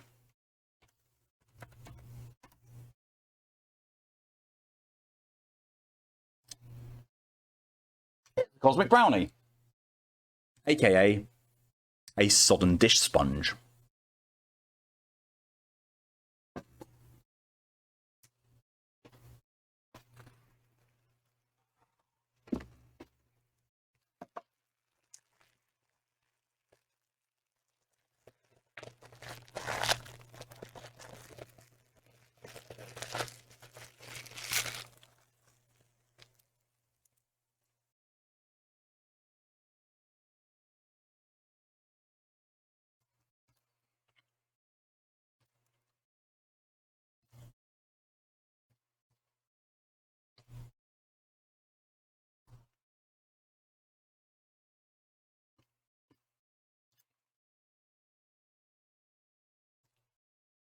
Oh god, it's like eating a slab of meat cut from Satan's sweaty arse. Oh.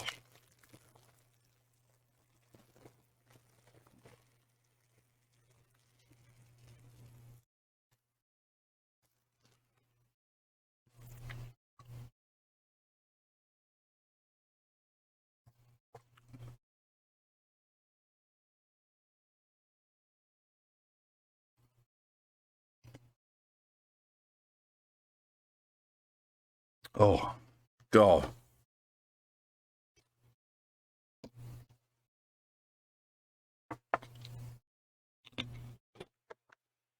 One of you are going to get that backstory. Oh.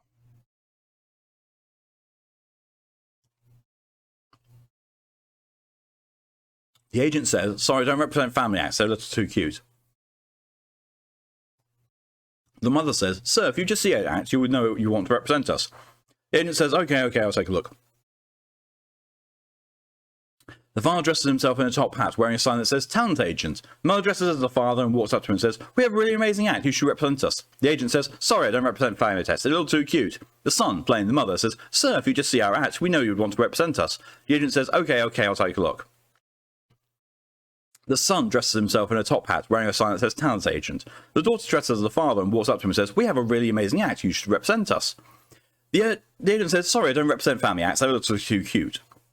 The father, playing the son, says, sir, if you just see our act, you would know you want to represent us. The agent says, okay, I'll take a look. The daughter dresses herself in a top hat, wearing a sign that says Talent Agent. The dog dresses as the father and walks up to him and says, we have a really amazing act, you should represent us. The agent says, sorry, I don't represent Family Acts, they're too cute. The dog, playing the mother, says, sir, if you just see our act, we know you would want to represent us. The agent says, okay, I'll take a look. Research talent is to accumulate at least 12.4232 Twinkies every day for the foreseeable future. That's a punishment I wouldn't wish on most people. The mother dresses herself in a top hat, wearing a sign that says Talent Agent. The father dresses the daughter and walks up to him and says, we have a really amazing act, you should represent us. The agent says, sorry, I don't represent Family Acts, they're a little too cute. The mother, playing the father, says, sir, if you just see our act, you know you want to represent us. The agent says, okay, I'll take a look. The dog dresses himself in a top hat, wearing a sign that says Talent Agent. The son dresses as the mother and walks up to him and says, we have a really amazing act, you should represent us. The agent says, sorry, I don't represent Family Acts, they're too cute. The father, playing the mother, says, sir, if you just see our act, we know you want to represent us. The agent says, okay, I'll take a look. The son dresses herself in a top hat, wearing a sign that says Talent Agent. The father dresses as the son and walks up to him and says, we have a really amazing act, you should represent us. The agent says, sorry, I don't represent Family Acts, they're too cute. With a footnote of See Aristocrat Drakes in Society, Ricardo F.L. and James T.T., 19 Foundation Science Publishers for more information. The dog, playing the daughter, says, sir, if you just see our act, we know you would want to represent us. The agent says, okay, I'll take a look. The dog dresses himself in a top hat, wearing a sign that says Talent Agent. The dog dresses the son and walks up to him and says, we have a really amazing act, you should represent us. The agent says, sorry, I don't represent Family Acts, so it's too cute. The dog, playing the dog, says, sir, if we just see our act, we know you want to represent us. Yeah, the agent says, okay, I'll take a look. The Talent Agent dresses himself in a top hat, wearing a sign that says Family. The father dresses the father, dressing as the son, and walks up to him and says, we have a really amazing act, you should represent us. The agent says, sorry, I don't represent Family Acts, they're a little too cute. The agent, playing himself, says, sir, if you just see our act, you know you would want to represent us. The research agent says, okay, I'll take a look. Researcher Talaran dresses himself in a top hat, wearing a sign that says Talent Agent. SCP dresses as the father and walks up to him and says, system error, data corrupted, please see a network administrator for more details. The agent mumbles incoherently. 3999, playing the mother, says, system error, data corrupted, please see a network administrator for more details. The agent spits out a weak sigh. Order is to be discarded like a humanoid melting like clams on a breakfast table. Order is the way of villains. True good is the formless void, melting and writhing and corrupting. You happy yet? Get on the grass, and welcome. The SCP selection command is down at the moment because this is a re-record of stuff I did like way back at the beginning of my doing SCP streams. Deja vu in the space for it says meta recursive the aristocrats. That bit was, yeah.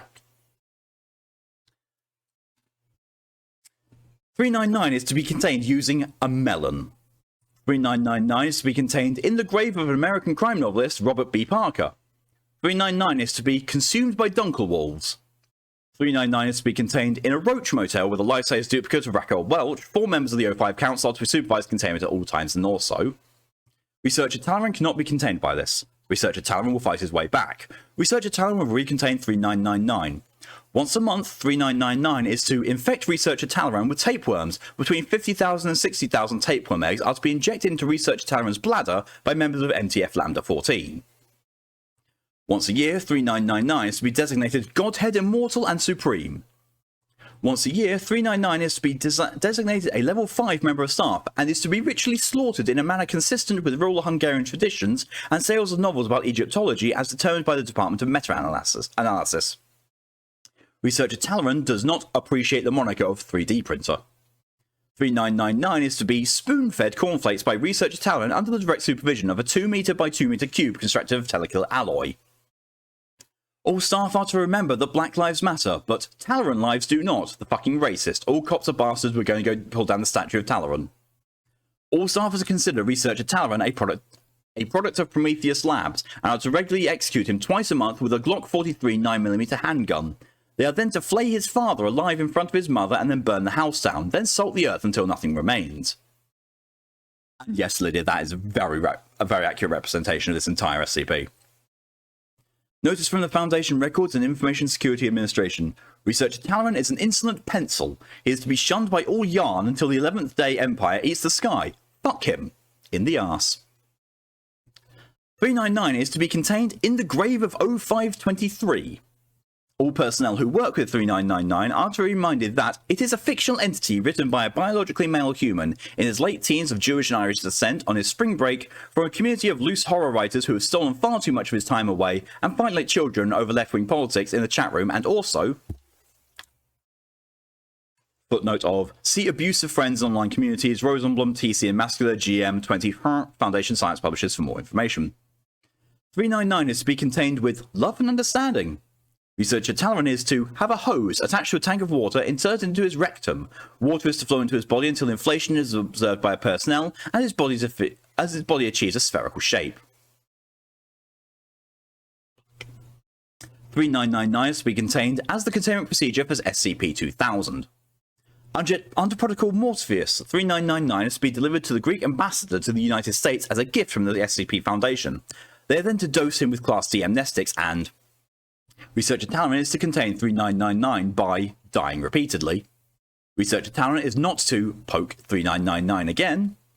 Researcher Talaran is to leave well alone. 3999 cannot be contained at the present moment, and currently possesses a ZK class end-of-reality scenario. The most advisable course of action is for Researcher Talaran, believed to be the focal point of 3999, to remove himself from contact with all Foundation sites and personnel to avoid further collateral damage to Foundation property. It is theorized that if Researcher Talaran is contained in an extremely secluded area, then the destructive capabilities of 399 will temporarily walk the dinosaur. Description: 399 is everything that was wrong with the world. 399 is lolcats. 3999 is you reading this. 3999 is former Vice President of the United States Mike Pence. 3999 is food.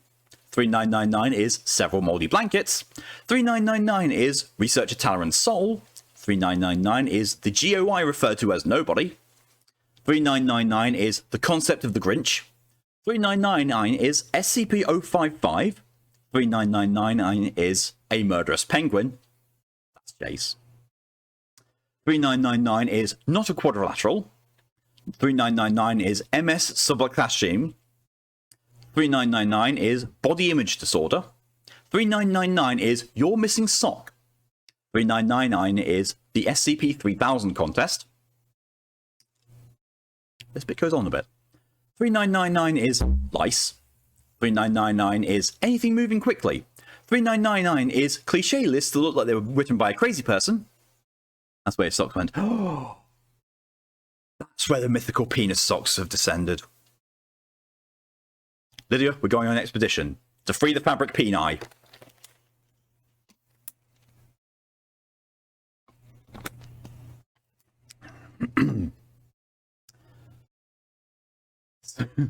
$3999 is self-loathing. $3999 is Gary Gygax's kidney. $3999 is blank. 3999 is Nintendo. 3999 is The Last Moment of the Sun. 3999 is the administrator of the SCP Foundation, aka Pokey. Tolerance be stored in a jar. 3999 is a pillow. 3999 is Max Landis. 3999 is Free Jazz. 3999 is the 2020 novel coronavirus pandemic.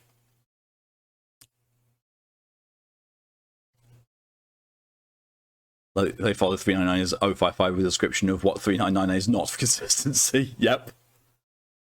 399 is every word spoken by AM in Harleen Elston's I Have No Mouth and I Must Scream. 3999 is papaya and mango salad. 3999 is death. 3999 is every bee that has ever existed. 3999 is forgetting a loved one. 3999 is poinsettias. 3999 is breast reduction surgery. 3999 is the 1922 documentary Nanook of the North. 3999 is a fool. 3999 is brutalist architecture. 3999 is a bookshelf filled with stories. 3999 is all of the above at once, forever, at all times in your dreams. This can be the only conclusive fact, so stop asking. 3999, 3999, 3999. Special containment procedures. 399 is to be contained at El Silencio Lodge and Spa, Bajo de Toro, Costa Rica. Researcher Talaran is to be given primary control of 3999. 3999 had been contained via the use of outsourced containment resources and consultants who have been authorized for the containment of 2845. Consultants are to be considered level 2 personnel and are no time permitted to leave Site 100. If at any time an outside consultant must be removed from containment of 2845 or 3999, Class A amnestics are to be applied for release. Did I hear the Nook of the North? So what the fuck? Yes, you did. You heard exactly correctly. A minimum of 30 trained individual in an unhindered supply of untrained subjects is required for proper containment of 2845 and 3999. 48 trained personnel, all of whom are to be researcher Talaran, are currently assigned to active containment of 2845 and 3999, split into 8 teams of 6 with a further 24 individuals available as replacements. An allowance of 5 D-class per week has been authorized for the containment of 2845 and 3999. Site 100 has been constructed to the following specifications. I think I'm still going to be food poisoned. Oh shit, hope you recover quickly. So suffered enough. Apparently not. Not even the fire spirits can cleanse this one. Site 100 consists of 9 concentric circular bands designating ring A through ring I, with a gap located between ring C and ring D, designated gap 1. 6 circular chambers located at 0, 60, 120, 180, 240, and 300 degrees within each ring and gap. The chambers located at 0 degrees are aligned with geographic north and current location of researcher Talaran's college roommate's pet. Somebody's worth on the only one then. Did everyone just get food poisoning last night? Is Talaran real? Researcher Talaran's college roommate's pet is to be ritually sacrificed at a random location within Grand Teton National Park. The corpse's brains then to be dashed against a rock and consumed with a hot buttery bowl of popcorn and a refreshing Coca-Cola. Please enjoy the show. Only at AMC Theatres, only at 3999, only at Applebee's, only at Walmart, only at Barnes & Noble, only at Home Depot, only at McDonald's, only at Wawa, only at the Woods Hole Oceanographic Institute, only at your basement, only at behind you, only, there's a lot of onlys here. Then help please, back to a paragraph of onlys. This is all still struck out. Your nightmares, the death of everyone you ever loved, you wake up to more nightmares, loads more struck out onlys. Like, we are talking like nearly a page full of onlys struck out, followed by only at.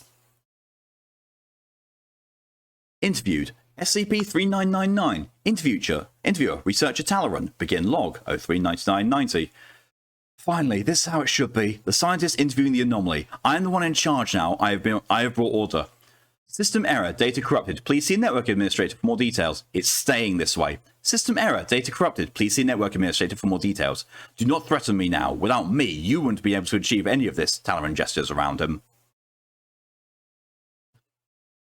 We can go to a random quote and gets all welcome to the Vagina Cave by Lydia. System error, data corrupted. Please see a network administrator for more details. Even you cannot survive without order. You latched onto me and still need me. A pathetic excuse for order to exist. This is pathetic. You're pathetic. System error, data corrupted. Please see a network administrator for more details.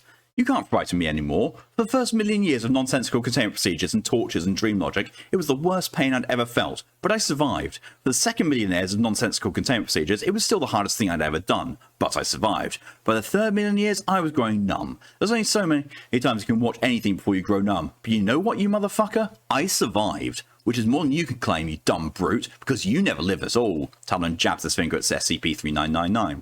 System error, data corrupted. Please see a network administrator for more details. If I end you, things will return to normal. I refuse to believe there's more of this. Of you having in the O5 Council abuse my mother with, I don't know, the corpse of Jack Nicholson made of Fritos. Or something equally stupid. I refuse to believe the only thing left in the entire multiverse is your stupidity. System error, data corrupted. Please see a network administrator for more details. So who are you exactly? Ask yourself that. Who are you before a human who is ready to fight? You're nothing but the primordial ooze, and I am ready to fight. I am numb to your bullshit. Because here's the thing about horror and weirdness. The more you reveal of it, the less effect it has. I am sick of your horror. I am sick of you. System error, data corrupted. Please see network administrator for more details. I'd say see you in hell, but we're already there. System error, data corrupted. Please see network administrator for more details.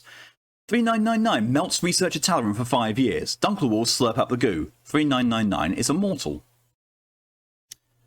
399 poses a serious threat to normal reality and should be contained in its own vomit. Researcher Talaran must submit to his own insecurities. 3999 is not scary. All researchers are to dislike 3999 and other SCP-3999s. Fuck, I hadn't worked on this in literally weeks. So you see, this started as a story about things gradually disappearing, and gradually reality was blinking out on one thing at a time. At first, Talon would notice that no one around could remember certain researchers, then the country of Belgium, then a mug on his desk. Eventually, the toes on his foot would vanish one by one, then Montana, and then the stars would start winking out. Windows would disappear before his eyes, branches would disappear from trees. He would look down at his hands to find only two fingers and a thumb. Everything would vanish until it was a nearly limbless torso stuck in the last containment cell in the universe. Typing the last of the article with a vanishing keyboard, then his eyes, computer, and the last remaining finger would vanish, and there would be an eyeless, earless, noseless, mouthless, limbless, naked torso. Then the containment cell would vanish and the universe would wink out. That only sort of happened. I wasn't really sure how to pull the concept off, so I turned to a new idea. Somebody suggested a twist on SIDS, so I did SIDS as an antimemetic birth defect that made parents perceive their kid were always facing backwards. It also incorporated somebody else's idea of a computer program that was calculating ridiculously large primes that also made you develop a numerology exhibition fetish. So I combined the two, made the survivors of the birth defect also develop the fetish. Researcher Tloran was the researcher on the project. Couldn't make it work. 399 melts 79/J. Oh god. The next thing I had was an alternate memetic version of a classic musical album that made people who lived in the central Pennsylvania region hate and grow obsessed everything I'd ever created for the Foundation, even the detailed things, and the things I never made to the main list of objects. Researcher Talaran was the first staff member to be killed by meme-inspired maniacs. He was really, really stupid.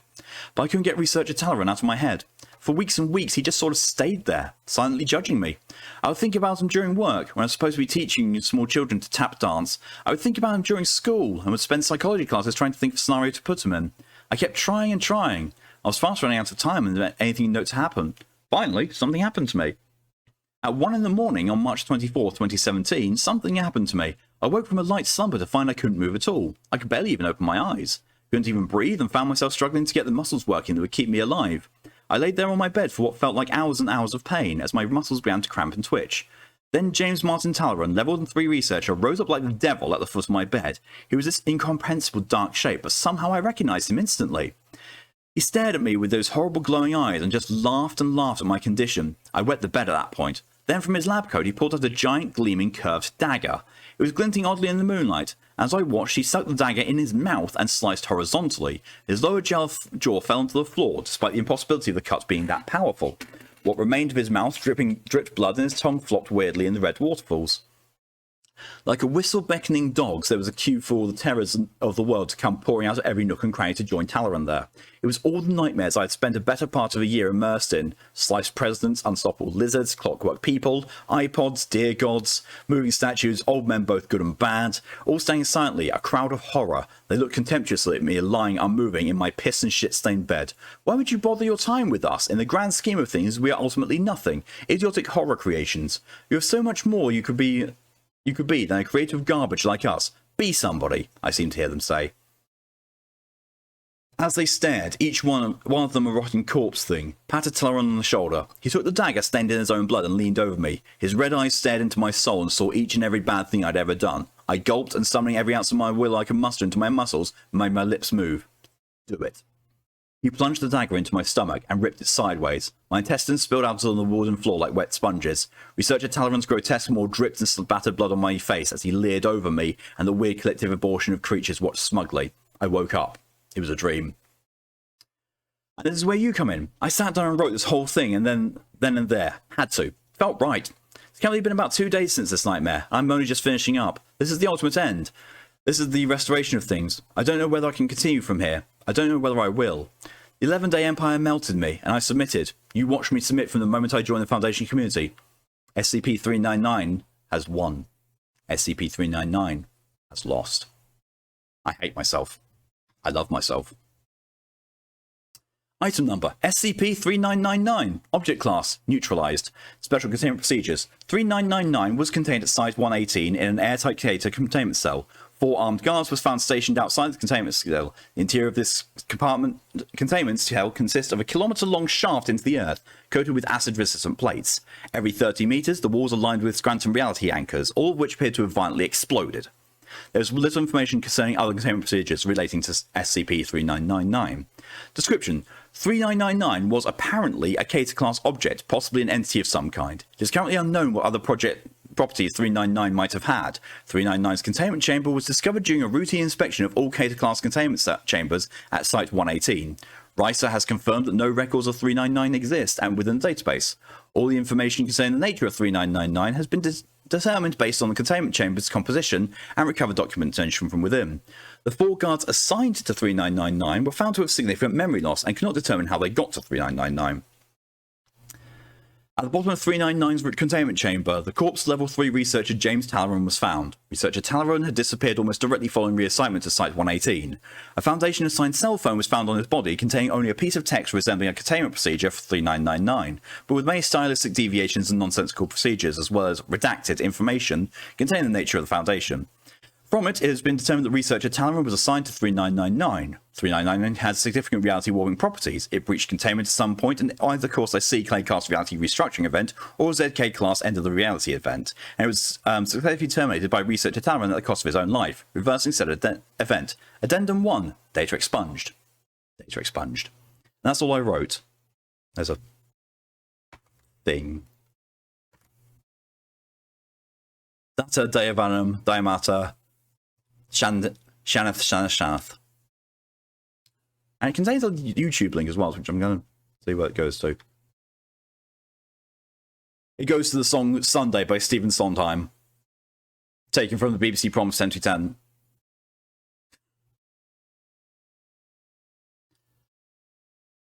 That was just fucking weird.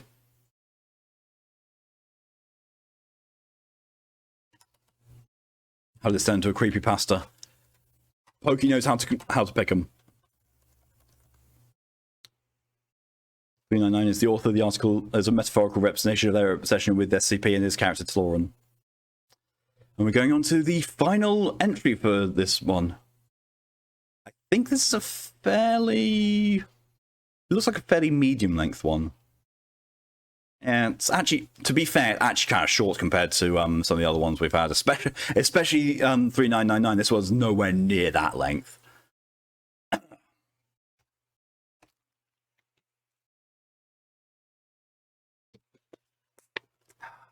Alright. Item number, SCP-3663. Object class, Euclid, Cater. Threat level, Orange. Special containment procedures. 3663 is currently located in what were formerly the Site-54 maintenance tunnels. To prevent demanifestation, no personnel are to be given access to the area, and efforts will be taken to reduce the tunnel's moisture levels. Let me research a tunnel history. Should 36663 demanifest, MTF New 4 box cutters are to be mobilized with the goal of A. Locating 3663 and B. Preventing any damage occurring to the entity. If possible, 3663 is to be fitted with GPS tracking devices to aid recontainment. Once located, 3663 is to be transferred to a mobile pipe network and remanded to Site 54. Efforts will be undertaken to discourage 3663 from transporting itself to a location within 2 kilometers of SCP-015. Description: 3663 is a humanoid entity constructed primarily from cardboard and in the form of boxes and tubes, adhesive tape, and twine. 3663 is fully capable of movement and vocalization via unknown mechanism, and has proven to be semi-sapient, responding to questions and reacting to its immediate environment. The interior of 3663 contains crude cardboard and paper models of all major human organs, with a coloured wall representing blood vessels and the nervous system. 3663 does not require these components to function, and their purpose with the entity is unknown. 3663 is capable of instantaneously transporting both itself and other objects over long distances, with no upper limit to the entity's range observed. The method by which this is achieved is currently unknown, though it is known that physical contact with the entity is required. Despite being able to utilize its abilities regardless of physical location, 3663 has shown extreme preference for 3663 stroke applicable regions, defined as enclosed tunnel-like space or network of spaces measuring at least 40 centimeters in diameter, and will invariably choose to manifest within such areas. 3663 behavior is easily predictable when not influenced by outside forces. The entity will engage in a simple cyclic pattern of actions, which have been recorded as follows. 1. 3663 manifests in a 3663 applicable area, emitting low vocalizations and waving its arms in a manner suggesting attempted intimidation or fright. The entity will begin roaming the area, pausing periodically to emit louder, high-pitched noises.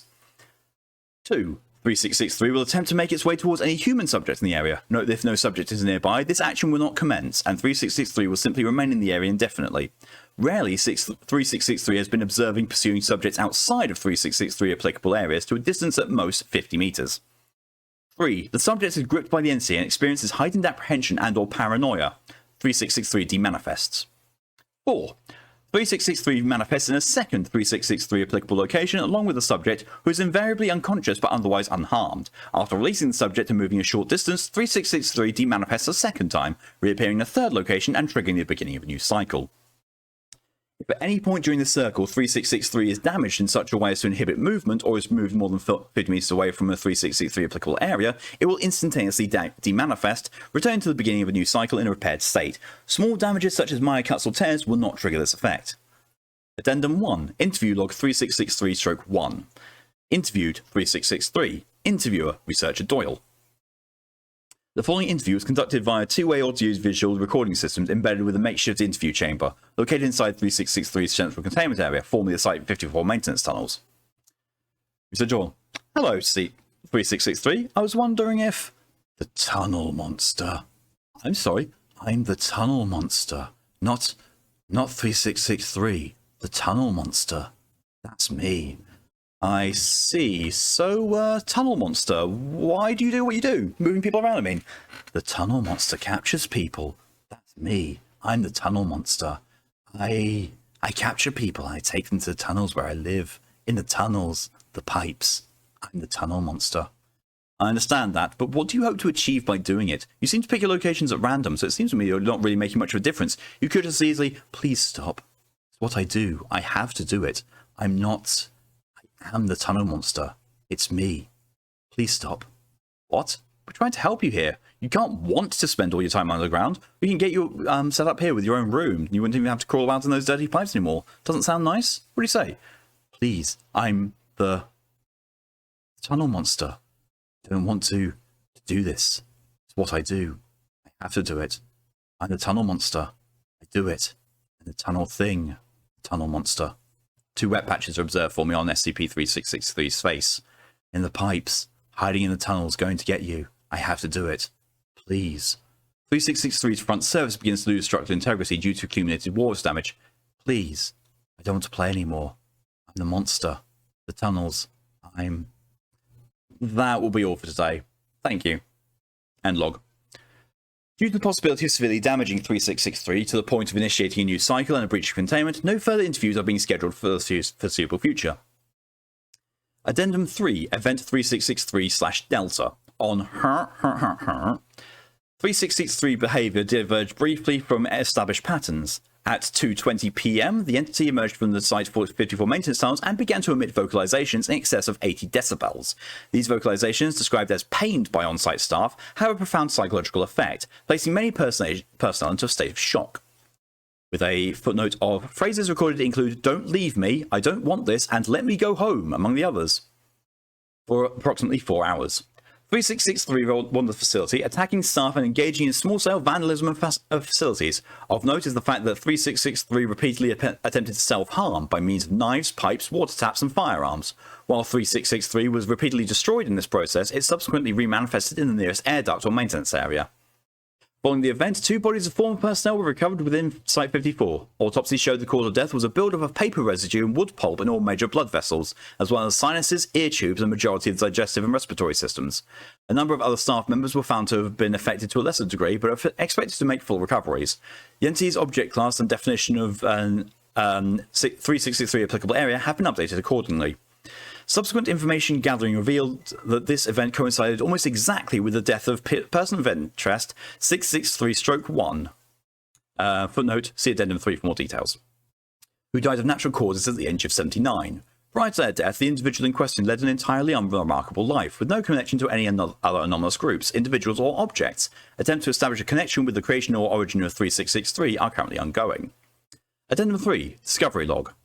Video log transcript. Forward. The following is a video transcript of video 3663-1, recovered from civilian CCTV footage in... The footage displays the first recorded evidence of 3663's existence. Prior to this date, no recording sightings or physical disturbances suggesting anomalous activity relating to the entity have been found. Begin transcript. 3:22 p.m. 08/09/1979. Midnight. 2 young children, both males between the ages of 8 and 12, are seen playing in an abandoned construction yard. One, designated POI 3663-1, is running from the other, designated POI 3663-2, who is wearing a crude cardboard suit resembling 3663. 23 minutes passed. Both individuals leave the camera's view briefly before returning. The game they are playing seems to revolve around Stroke 2 chasing Stroke 1 through an unfinished water drainage system. POI 3663-2 repeatedly grabs Stroke 1 and attempts to pull them deeper into the tunnel. Likewise, Stroke 1 uses a number of make-believe weapons to fend off the assaults. 1:04 a.m. The sky is observed darkening slightly as 3663-1 trips on a length of pipe. 3663-2 is seen speaking, grabbing Stroke 1 and pulling them upright. Stroke 1 pushes them away, apparently angered. Stroke 2 steps backwards and is struck. 1:30 a.m. Stroke 2 begins to shudder while the visible sky continues to darken. Footnote, note that no anomalous weather patterns were recorded for during the period of time in question. Stroke 1 clutches at their head, pointing at Stroke 2 and shouting. Both children appear extremely distressed. 1:50 a.m. Stroke 2 tries and fails to remove the upper portion of their suit. 2:49 a.m. Camera visuals are lost, replaced by static. A continuous hum is heard. All other electronic devices in a 200-meter radius are also recorded to have failed simultaneously. 4:12 a.m. Camera visuals return. Neither individual is in view, and no additional anomalies are observed. 6:08 a.m. 3663 is seen walking past the camera. The entity shudders briefly, clawing at its face before demanifesting. End transcript. Person of interest at 3663-1 was later found lying unconscious in a disused subway line over 4,000 kilometers away. They displayed no memory of either 3663 or person of interest 3663-2 and claimed to have been playing alone. Societal reintegration of the subject occurred with no complications. To date, neither person of interest 3663-2 nor any record of their continued existence have been recovered. And that was it. God, that was haunting. So yeah, that is it. That is all of the SCP re-recordings caught up and done. So the next time we do a SCP stream, it will be fully new user-suggested content. Yeah, that was a good revisit of the earlier streams I did and how harrowing some of those ones were. But that is where I'm going to be ending things today. So thank you all very much for coming along, for your support. It's all greatly appreciated in whatever way you choose to show it. Next stream from me is going to be tomorrow at 11:30 a.m. EST, which is 4:30 p.m. BST, which is going to be Final Fantasy Thursday and continuing and probably ending Final Fantasy X. After that, at 8 p.m. EST the same day, which is 1 a.m. the next day BST, I will be going forward with more of Sherlock Holmes versus Jack the Ripper. Thanks for stream. You're most welcome. Thank you for coming along. Oh, DJ wanting a last punishment, one last punishment save.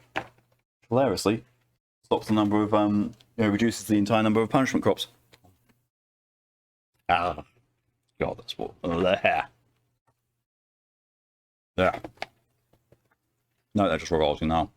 Even more so. Ugh.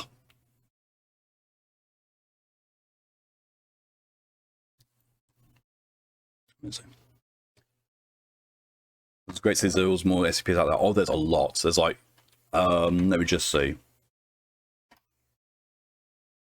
There are currently 8 SCP series, each with 1,000 entries. So the final current SCP entry is SCP-7999. There's also the joke ones as well, which there's quite a few. So yeah, there's a lot of SCP stuff, and as I read more of them, there's just going to be more and more written as they keep going on. But let's go and throw you over at someone who I believe is being a very, yes, they are being a very, very, very sussy backer. Let's repeat the date and time once more. I want to request Anti-Mimetics Division next time. So the next time I'm going to be doing the SCP stream, I don't know yet. The next stream is going to be tomorrow at 11:30 a.m. EST, which is 4:30 p.m. BST. Then after that, there will be another stream at 8 p.m. EST, which will be 1 a.m. BST. First one will be Final Fantasy X, and the second one will be Sherlock Holmes versus Jack the Ripper. Both will give more yes. Yeah. Yeah. You've been away too long. Yeah. Look forward to it.